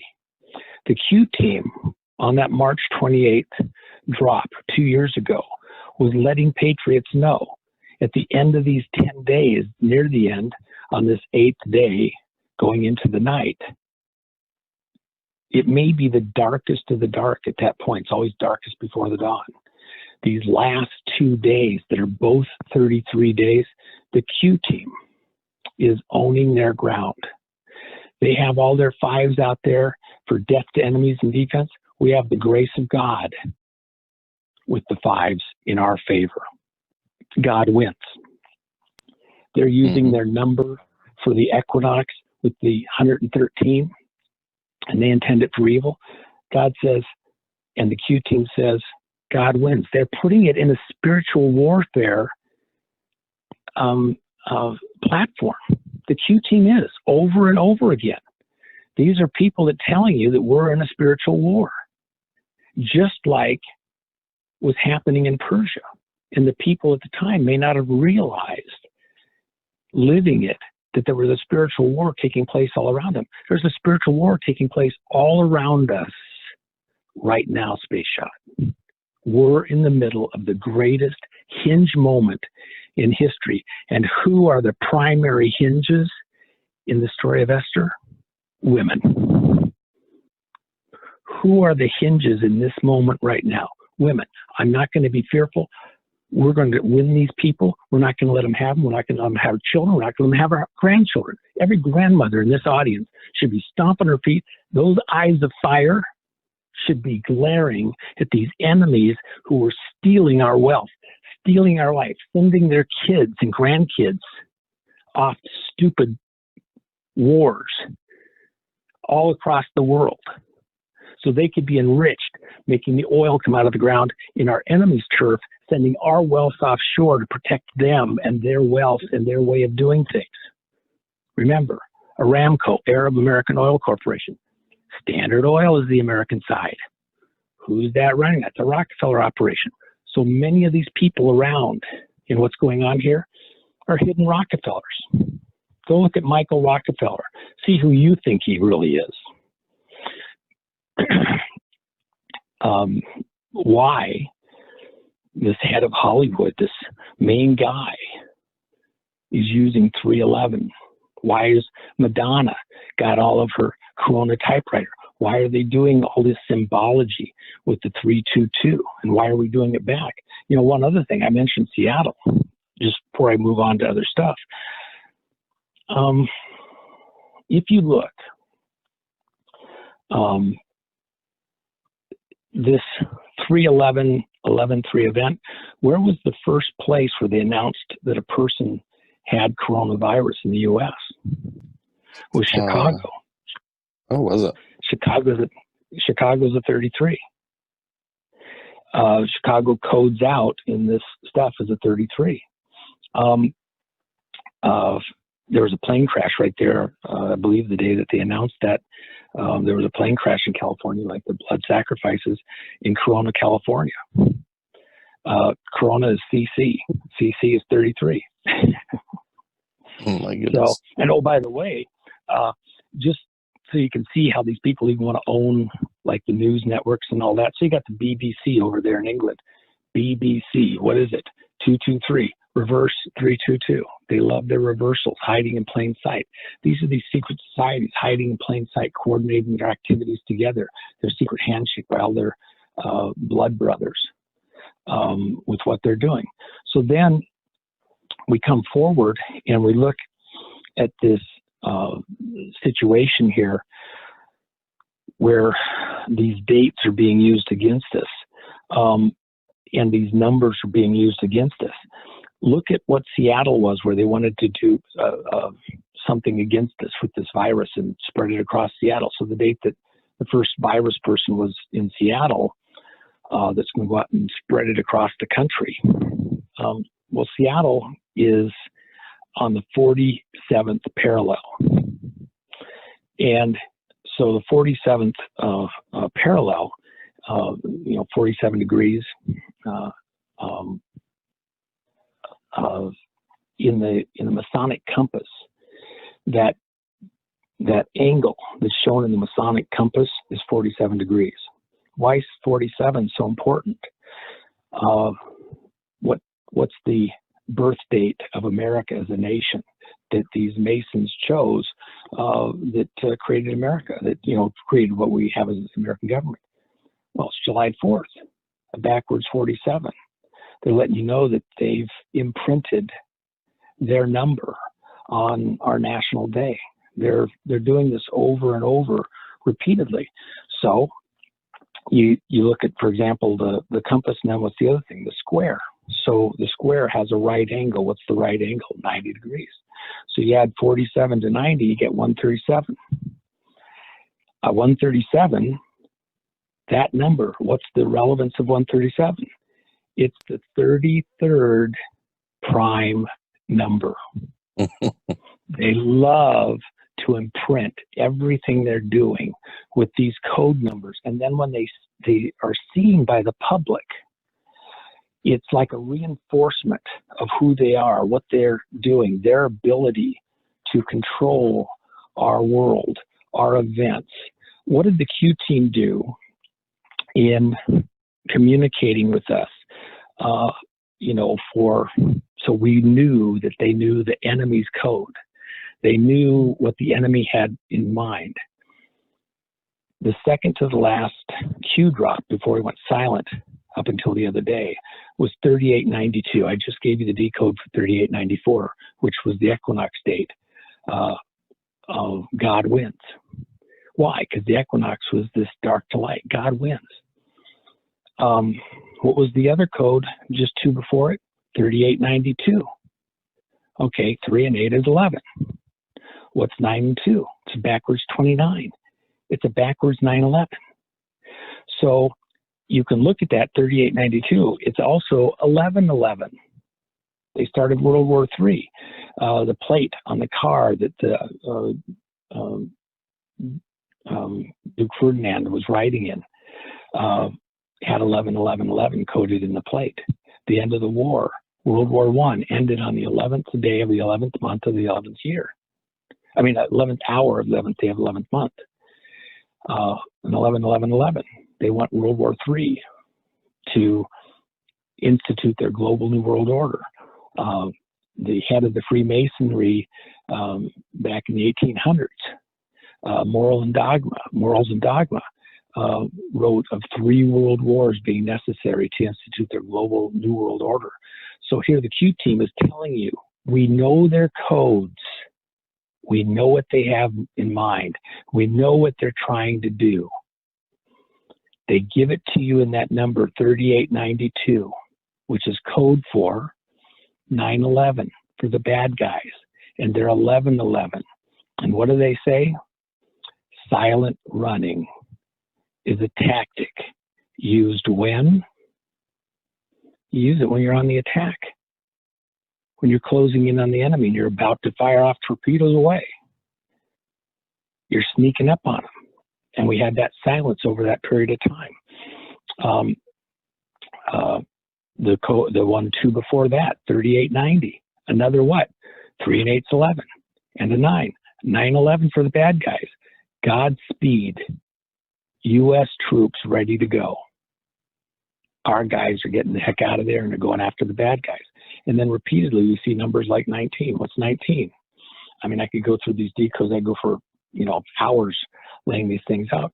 But what's 19? Why is 19 so relevant? We see it all the time in various things. Why is COVID-19 such an important number?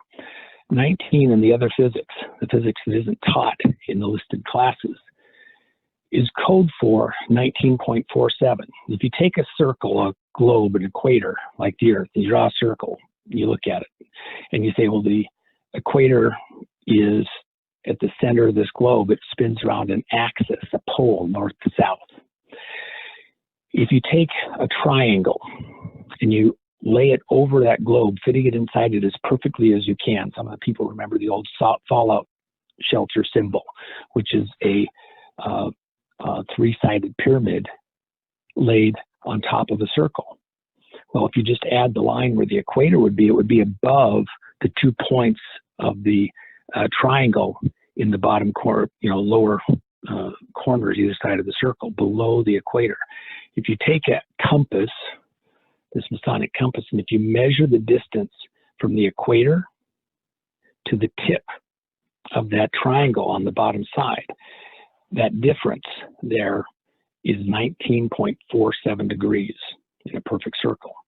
And that has to do with the physics of the other energy system, the other technology, the way that the physics really works. And so 19.47 is like a secret handshake code number that they use all the time, symbolizing power, because it's the other system. It's the system they're hiding for the other energy devices and things like that. So 19.47 rounds up to 19.5, and so you'll see 19.5 all over the place in their codes. A building will cost $195 million. Proposed budget will be $195 million. If they really want to code it in to certain things, what was the year that the CIA was created? 19.47, 1947. What was the year that Air Force was created? 1947, the power number. What's the year that Roswell happened, where they began this alien attack mystery of visitors, etc., for this delusion on the whole world? 1947. So 19.47 is this key number to them. The code number for Washington, D.C., by the way, is 47. Again, going back to the thing, anything they have something that they're trying to refer to Washington, D.C. and sneak something in there, the overall city is of 47. The White House itself is 1600. And I know I'm losing some of your people and they get all upset. I'm just trying to make a point that there is something about the numbers that they have to have in there for the mysteries that they like to do. This year, the Chinese New Year was on January 25th, 2020. This year is called the Year of the Rat for the Chinese. Certain symbology there. What's the rat? The rat spread the plague during the bubonic plague. And by the way, every 100 years, there's been a plague. There was a plague in 1720. There was a plague in 1820. worldwide. There was a plague in 1920, and now we're having a plague in 2020. These people love to make things happen for symbolic reasons, repeating, trying to grasp control of the world, because they know fear is a tool of the elite. They use fear to control us. Out of chaos, order. Out of fear, they take control. How was Haman going to get control of Ahasuerus' kingdom? They were going to go out, have this mayhem, sack all the possessions of the Jews, murder men, women, and children to the last one, leave no one alive, take a spoil. And then in the dust cloud, in the aftermath of the killing of the Jews, was the king going to be killed? Were these people going to secure power further where they could never be dislodged? And look at this moment right now, this Esther moment, everything turning on a hinge. These people have coded to us, Space Shot, that they had a plan to take us out, that they had a plan to come after the Christians, the Jews in America. You think that the Christians and Jews are separate? Christ was a Jew. No, the Christians and the Jews are together in this. And by the way, Purim is celebrated by the Muslims too. All three Abrahamic religions celebrate Purim. This Q team, this presidency, all these events that we're in the midst of right now are coded to the Esther moment in the Bible, everything turning on a hinge and capturing the moment, capturing these people, stopping them from the mayhem they intended to cause. And then my whole point in this whole presentation, Space Shot, my entire reason for coming on today with you is to remind people that it's not just a day. After we get through these events that are going on right now, the president has said 30 days, national emergency. Isn't it interesting that he didn't leave it open? He didn't say, I'm declaring a national emergency and until this passes. If it had been any of these other recent presidents, Obama, the Hillary, if she had gotten it, the Bushes or Clinton, they'd have probably just left it open until they decided that the emergency was passed. They'd put all sorts of new orders in place. No, not this president. It was very precise. 30-day national emergency. So let's go out 30 days. If the national emergency was called on the 13th with the National Day of Prayer on the 15th, what's 30 days after the 13th, Space Shot? Is it going to be the 12th? That's right. It's the 12th of April. Do you know what day is the 12th of April that we celebrate every year, this year? Oh, is it Passover or is that going to be Easter? Both. Passover is Easter. And you know what's 2 days before the Passover? I did a little video with Jennifer the other day, and I had made a big thing about the James Bond film was going to be released on 4/10 of 20. Well, what is 4/10 of 20? What have we seen in the Q drops about 4/10 of 20? What's so relevant about 4/10 of 20? Yeah, well, we always look at it like it's DJT, President Trump's initials, That's right. but is it something more? Is what you're alluding to? It looks like. No. 4/10 of 20. The Q team has been telling you about a critically important date. Yes, it's 4/10 of 20. The people that started this whole plot to go after this president out of England, this James Bond Casino Royale plot to take this president down, to spin the election before we got there, and then after the fact to take him down. That dossier came out of England. All the coordination of those activities came out of England. And Halper, who's a U.S. citizen with also British citizenship, getting all this money out of Department of Defense for his, worthless papers, being paid behind the scenes to engineer and undermine President Trump trying to wheedle his way into the administration, into the campaign, doing the work of these British spies. By the way, Epstein on the payroll of MI6, Epstein on the payroll of CIA, Epstein on the payroll of Mossad. So the long and short of it is, you have this foreign attack on our soil, on our presidency, on our electorate, on our way of life. This is this Haman moment that we're in, where the reversal happens, where it all comes full tilt all the way around. Corona, COVID-19. What's co imply? Two. So if you're an insider and you know that the power number, the closest place to round up to is 19.5, and that's code for the power number. They imprint this 19 on the COVID, CO2, 2 times 19.5. What's that? 39. What's the number of the bloodline families? 39. 13, I should say. What's the maximum power of the spell? 3 times. So 3 times these bloodline royal families number, you're at 39. It's their power number. What were the launch pads at NASA, the most occult agency in the whole entire federal government, casting mass illusions on the people? The Apollo 11, the number of the Antichrist, because he comes to power during the age of Aquarius, which is the 11th sign of the zodiac. When Apollo 11 was launched to go to the moon, why did it have to be 11? Why couldn't it be 9 or 14? It had to be 11 because it was a power number. And it was launched from launch pad 39A. Now, why couldn't it be 39B? Because there was 2 launch pads. Why couldn't it, why couldn't the next launch pad be 40? If you got a 39, why couldn't it be 38 and 39 or 39 and 40? Because it would have screwed up the power of the spell.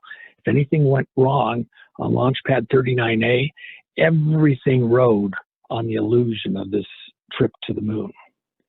They had launch pad 39B right there because the numbers were so critical. The backup is still a 39, 3 times 13, the bloodline families, 13 states at the start of the Union, all sorts of things like that. So then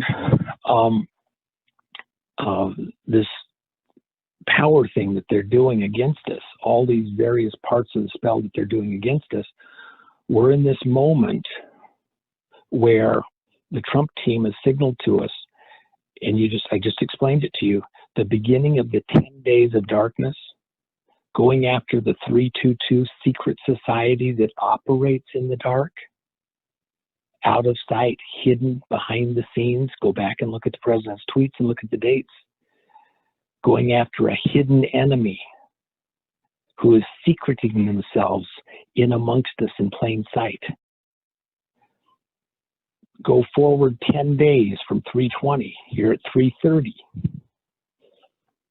The final 33 in the month of March. 29 and 30 are both 33 days. They're going to go in there and they're going to clip these guys' wings. They're going to pick up these agency heads and these politicians that have been going after us. And the first is shock. The first arrest is going to be a shock, and the second arrest is going to be stun the world. And I believe that those will happen on the 39th, or the 29th and the 39th. 29th and the 30th, I apologize. I think that's a pretty good call. I've been wrong in the past. I could be wrong now. We'll find out. I've looked at the numbers numerous times. So would I bet the farm on it for those people out in your audience? Nah, but then again, in the whole history of the world, will there ever be another moment that's this together, when everything is shut down and stopped and people are hunkered down? There's no stadiums full of people to put a bomb in, false flag. Hello, Madonna, false flag, fried fish. There's no schools in session to send in a school shooter. There's very few people in the businesses. There's not very many people out on the streets. If there's a problem, any of the major cities, now we have National Guard in 12 cities. We have this presence, and people are hunkered down. This is the biggest block watch party in history. Everybody's home around their stuff. They're all armed. Yeah. You gonna get away with anything right now? Yeah, and those troops, from what I understand, are mostly in the heavily liberal cities as well. That's right. Well, the Q post tells us there's 12 cities that would be the primary targets. Of course, these cities that want to be sanctuary cities and things like that. So we're in this moment that's this hinge moment in time. And I mentioned the 113 a second ago. You know what the number is for Scottish, as in Scottish Rite Freemason? Scottish is 113. The first USA case, I was actually backwards on the Chicago Seattle. First USA case of coronavirus was on January 13th, 113, which is still Scottish, which is still the code going back to, this equinox day and all that.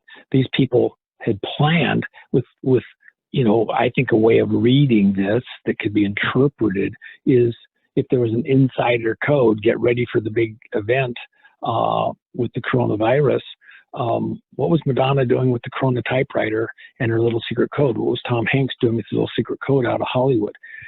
They were telling us what was coming, just like the hidden 9/11s in the movies and in other places, repeatedly over and over and over, that told us what's coming. And on the reverse too, Garcetti, the mayor there in Los Angeles, I think he's encoding stuff in some of the things that he's calling for. He's announced that he's going to put 16 camps in these for homeless people in these parks south of Los Angeles. Okay, well, 16 is the number for 1600 Pennsylvania Avenue. You drop the zeros, so it's kind of aimed at the White House. And then he's going to put 4,000 homeless people in each one of the camps. 4 is the number of foundation. So, 4 squares to a building foundation. He's putting a code in there. And of course, 4 times 16, 56. Let's see, is that right? 64.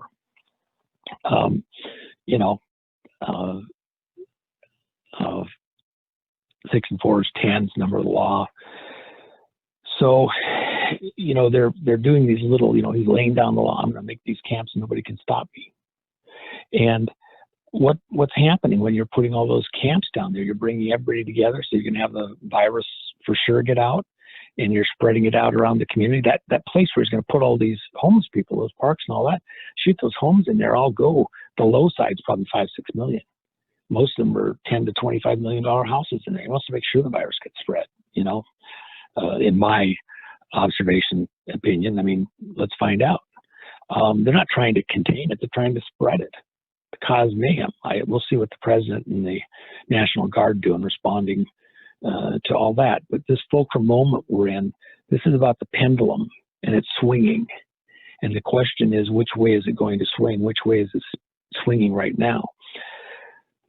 I believe that the president is going to announce on 4/10 VJT Day that the national emergency is passed. He did not leave it open for a reason, because he knows that this is not about coronavirus. This is about getting some of these people who aimed coronavirus at us like a guided missile and thought they'd won, and we sneaked it on them. And we're using that day, this Esther boomerang, another term that's in the Q drops, this boomerang moment, this moment of reversals, just like Haman came into the party and thought he was going to work this whole thing out, and came into the day and thought he was going to have Mordecai hung on the gallows, impaled on the gallows. And at the end of the day, he himself is impaled on his own gallows. These people that have passed this virus around as a guided missile of America, a hidden plague coming at us to shut us down, to take down our markets, to destroy our children, destroy our life, destroy the elderly. These matriarchs, these older women in this community, here the target. The coronavirus goes after the older people more than it does the younger.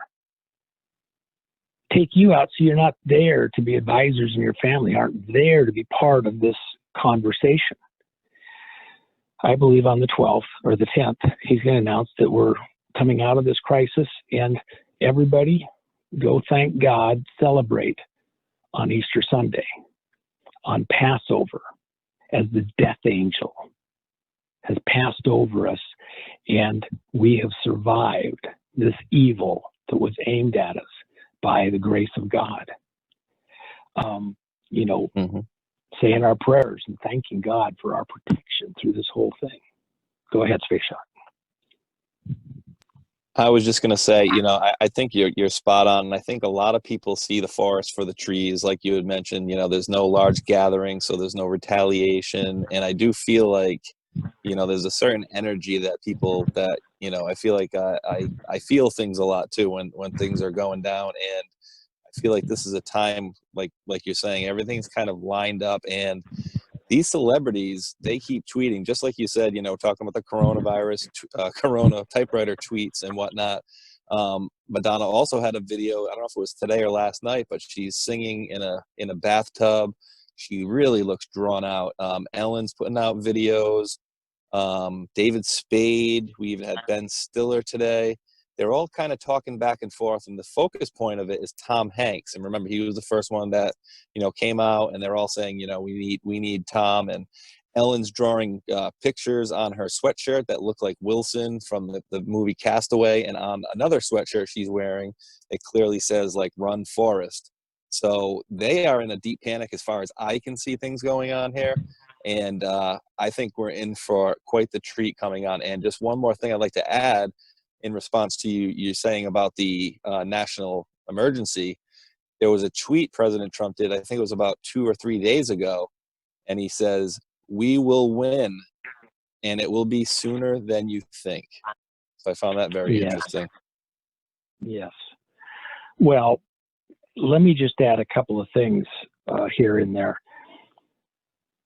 If Passover 4/12, if we think about the meaning of Passover, what does it go back to for the Jews, for the Christians? Remember, Christians, you are Jews. You are Gentiles grafted into the tree. You get your life and your sustenance from the vine. You're just the branches from the Messiah, from the Jewish people who preserve the word of God down through the generations. Christians are Jews. Don't forget that. And we have to align ourselves with the scriptures that God has given us about our heritage as Christians. And children of Abraham, the Muslims are children of Abraham also. These are our brothers. They celebrate the Purim also.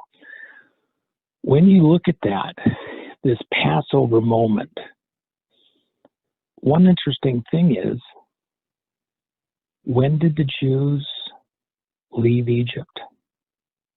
The Passover was the last plague against Egypt, against Pharaoh, against this power that was enslaving the people of God. And then the Egyptians put all of their wealth onto the Jews to get them out of Egypt. We don't want these plagues on us anymore. Get out of here. Go. Take everything. Just go, go, go. Passover is when these monsters that have captured us as a nation lose control. They can't hold us anymore. Slaves, no more. Slaves no more. Leaving Egypt. This is that moment for us to get out of Egypt and go to freedom. That's the meaning of the Passover this year. It's the Patriots Purim. It's the Patriots Purim. This is our Purim. When everything gets reversed, it gets turned around back on them. Those people intended it for evil against us.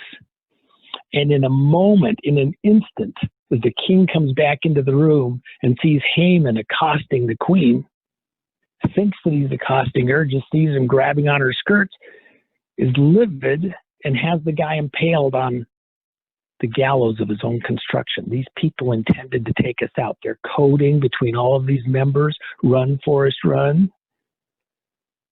Yeah, because they got caught up in their own thing. Let me tell you something, Stay Shot. In the 80s, when we consolidated the drug trade out of South America, and not very many people know this, but I've told the story before, we cut off all the chemical supplies. We shut down the various suppliers of chemicals around the world that were going into South America. And then we put chemicals in there surreptitiously, supposedly from other, people that could be bought off and ideas or, chemical constructs of our own design. And we turned on the spigots from other places that we controlled. And then we tagged those chemicals. They only went to one country. They went to Colombia. We made a deal with the biggest dealers in Colombia, Escobar, Campo, Choa, a couple other ones, 6 total. One of them we took out because he wouldn't obey the rules, made an example of him. So there's 5 left. And they could make cocaine. And the deal was, because we just come out of Vietnam, we didn't want to fight another jungle war, etc. The deal was that we marked those chemicals going into Colombia. We marked them with micro tags you could only see under an electron microscope. Well, if you didn't know what you were looking for, you wouldn't see it. You wouldn't even know to look.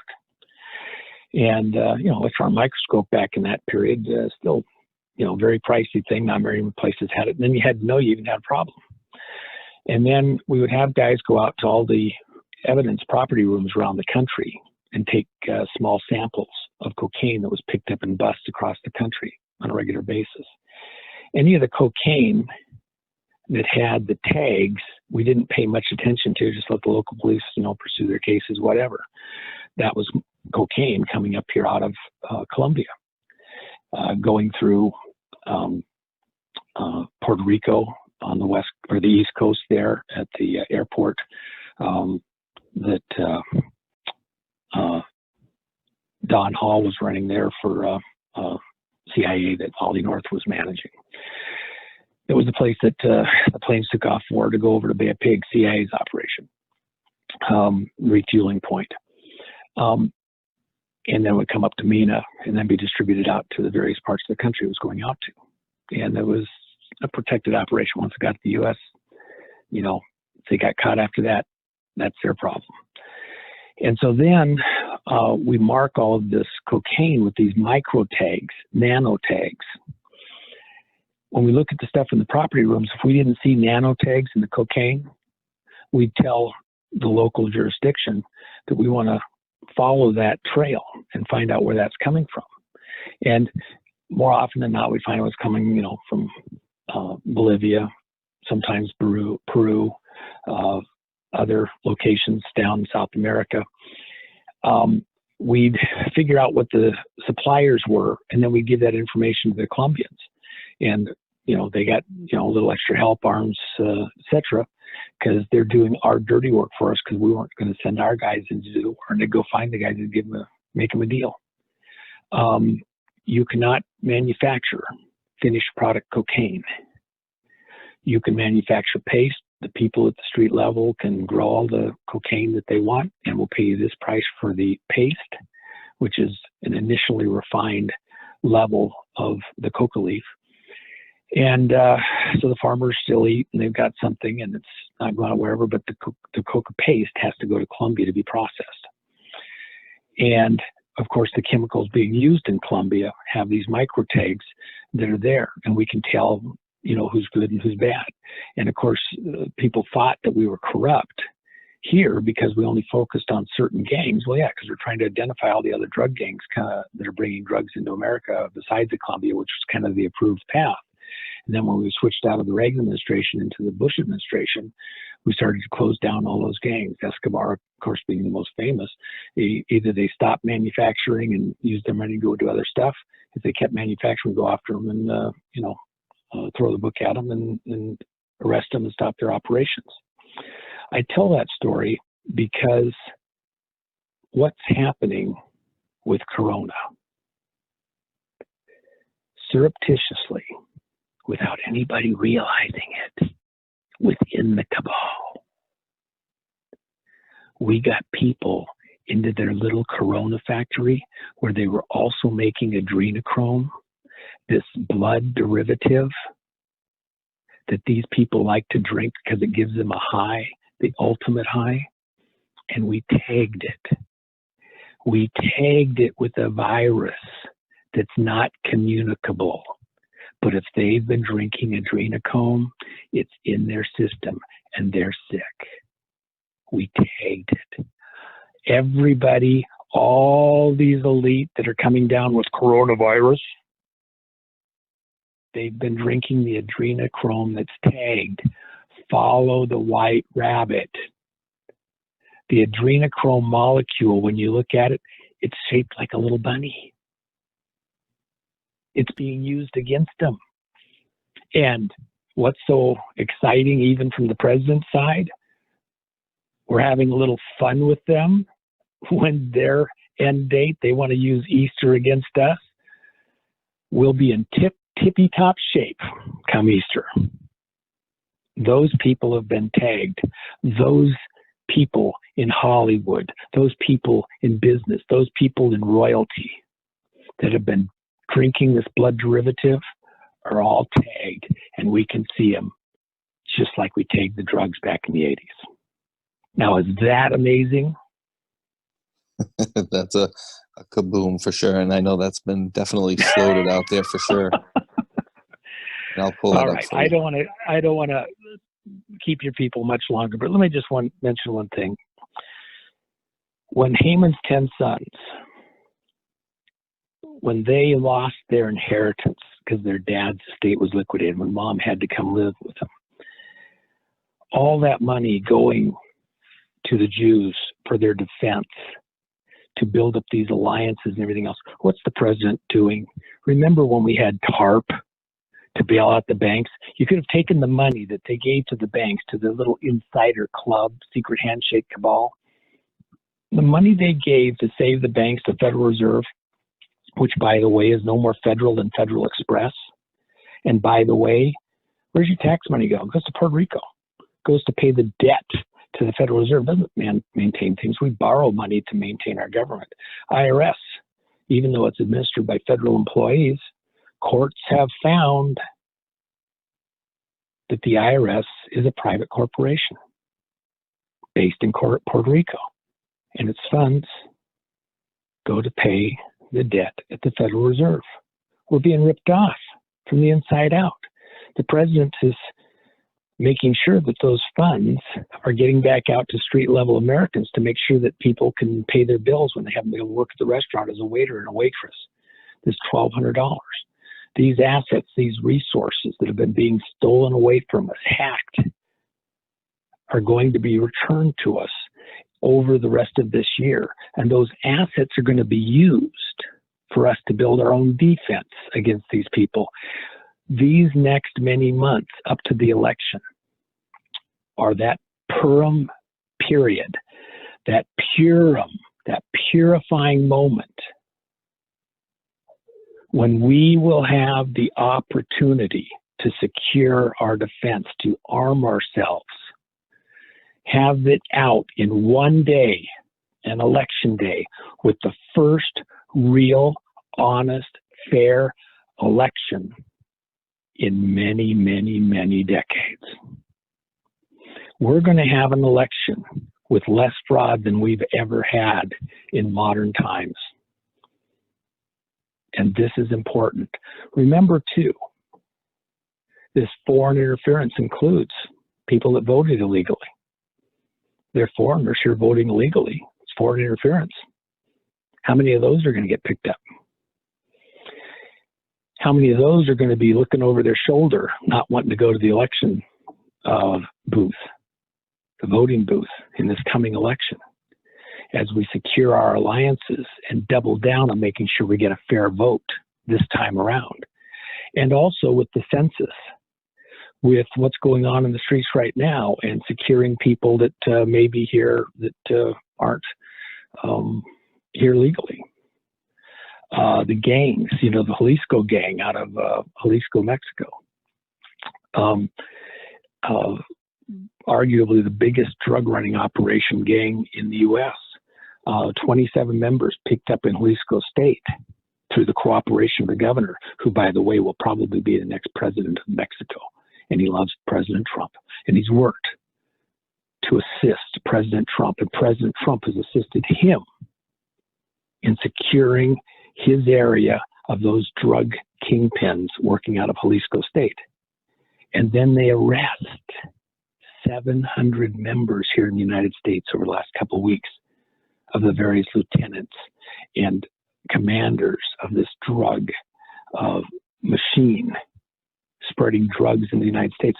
And let me add, by the way, virtually not a person in this audience will know this. Is the first time anybody's really said it in any public forum. Who's running those Mexican gangs? Who do they call for assistance and permission? Who are those drug kingpins coordinating their actions with? Chi-Com commanders, the Chinese, the money laundering, the guns. It was all being managed out of China. The Jalisco gangs were really just sock puppets of the Chinese government working into America, getting drugs into America. When they did that raid at Long Beach last year, and they picked up $1.6 billion worth of drugs, they picked up enough fentanyl to kill every man, woman, and child in America, North America, including Canada. And that was all manufactured in China. We know where this came from. But it's not just the Chinese leadership. It's this deep, dark state that's been managing China from behind the scenes, this globalist network, this Spectre network I talked about back with the James Bond thing. That's what we're really fighting here. And we're having it out. The Heyman crew, the Hillary, the Jarrett, Iranian Jarrett, they're all out of power. We're going to have 6 months to prepare for this election, make our alliances, and own our country back. Slaves no more. We are leaving Egypt, and this period as we leave Egypt right now, marching out of Egypt, getting the wealth of Egypt returned to us, given to us, we are going to freedom, to the promised land. And I pray to God that this audience learns from those people that couldn't get their minds out of slavery and wandered in circles in the desert for 40 years. And I pray that the matriarchs that Roseanne talks about rise up, these women that the whole Esther story revolves around, these hinges get the ears of the men and the sons of America to do their job and get this country back once and for all. That's what this is about. Wake up and smell the coffee. And by the way, do you know that coffee, after the Tea Party revolution there at the beginning of this country, it was un-American to drink tea. We drink coffee. Wake up and smell the coffee, man. Come on. By the way, my buddy just got his Braveheart Mountain Coffee going. It's fantastic. A SEAL teammate guy, 17 tours in Afghanistan, rotations. Great company. You know, we have people rising up doing business in the midst of this situation. We have leaders starting businesses. You got a whole bunch of people hunkering down. I don't know. I hope I'm going to be okay. I hope we're going to be okay. Are you kidding me? This president is consolidating power. We're going to come out of this hiccup, and it's going to be the best it's ever been in this country. We have zero interest rates from that thieving Fed, cabal crowd stealing from us. We're going to suspend paying the taxes a little bit here to let people get caught back up. We got low oil prices. America runs on energy. Come on, get your head out of your ass. the recipe for success in America. We're moving manufacturing home. We're moving jobs back home. We take some people off the streets that are messing with us. 6 months from now, we're going to have an election. People are going to see that this president and the people around him were right to do what they did, to take this moment in time and get our country back. And after that election, we're going to take over the rest of the mess these people made. We're going to start putting it back together again. And in the interim between now and then, these heinous advisors who've had the ears of people in government, they're not going to be there. They're out of power. Haman isn't there chewing on the ear of the king. The king is sobered up. We as a people are sobering up. It's our country. President Trump is our elected person there. He's not operating as king. We're king. Every man, king of his own castle. Come on. This is the time to get into the fight. Grandmothers, mothers, get your husbands, get your kids, get your men into the fight. And the very last thing I want to say, very last thing. There's some people out there that, even within the Q community, sometimes they say stuff, and I don't think they fully understand that there's a lot of Jewish people, and us Christians, because we're Jews, and they say stuff about, we got to go after the Jews this, the Jews that, and it's the money thing. You know what? This anti-Jew thing, are you kidding me? I mean, act like they're Christians, but they're anti-Jew. Christ is a Jew. And by the way, was Christ anti-Jew when he went and overturned the money changers' tables? He fashioned a whip while he was watching them doing their money changing. What were they doing? Saying that, oh, your offering that you brought for God here for the temple, it's not quite pure enough. It's got a little blemish here or there. I'll buy that one from you for this little teeny amount. And we got one here that's certified perfect, and you can buy that one and go offer that to God. God will accept that. And they do this little change with money. What was the money they were changing? In the Roman Empire, the money was minted. The treasury building was the temple of Saturn. I did articles about Saturn, Saturnus, the Saturnalia festival. Very satanic, very evil, the king of misrule, that whole thing. You can go back and look at it. But the temple where the money was minted was this temple of Saturn. These people in the house of God were bringing this evil stuff, and they were making people turn their offerings into money, and then they could get going, see God, meet God, have an offering made in their behalf. They're interfering. This money crowd is really a big part of what we're going against as a country. But to say that it's Jews, and we got to get rid of the Jews in Israel and Jews here and there, there's several of the people kind of in the broader community that some of their stuff that they say, maybe they need to think again. And I would encourage people to kind of check that, even with those hosts that we otherwise may enjoy what they have to say and how they're saying it. And I know a couple of them that, if I have an in-depth conversation, I know what they're trying to say with this Khazarian and all that stuff. There's those that say they are Jew but are not, and the scripture conversation. You really need to qualify that somewhat, or think about how you're saying it, how it affects people that actually are Jewish.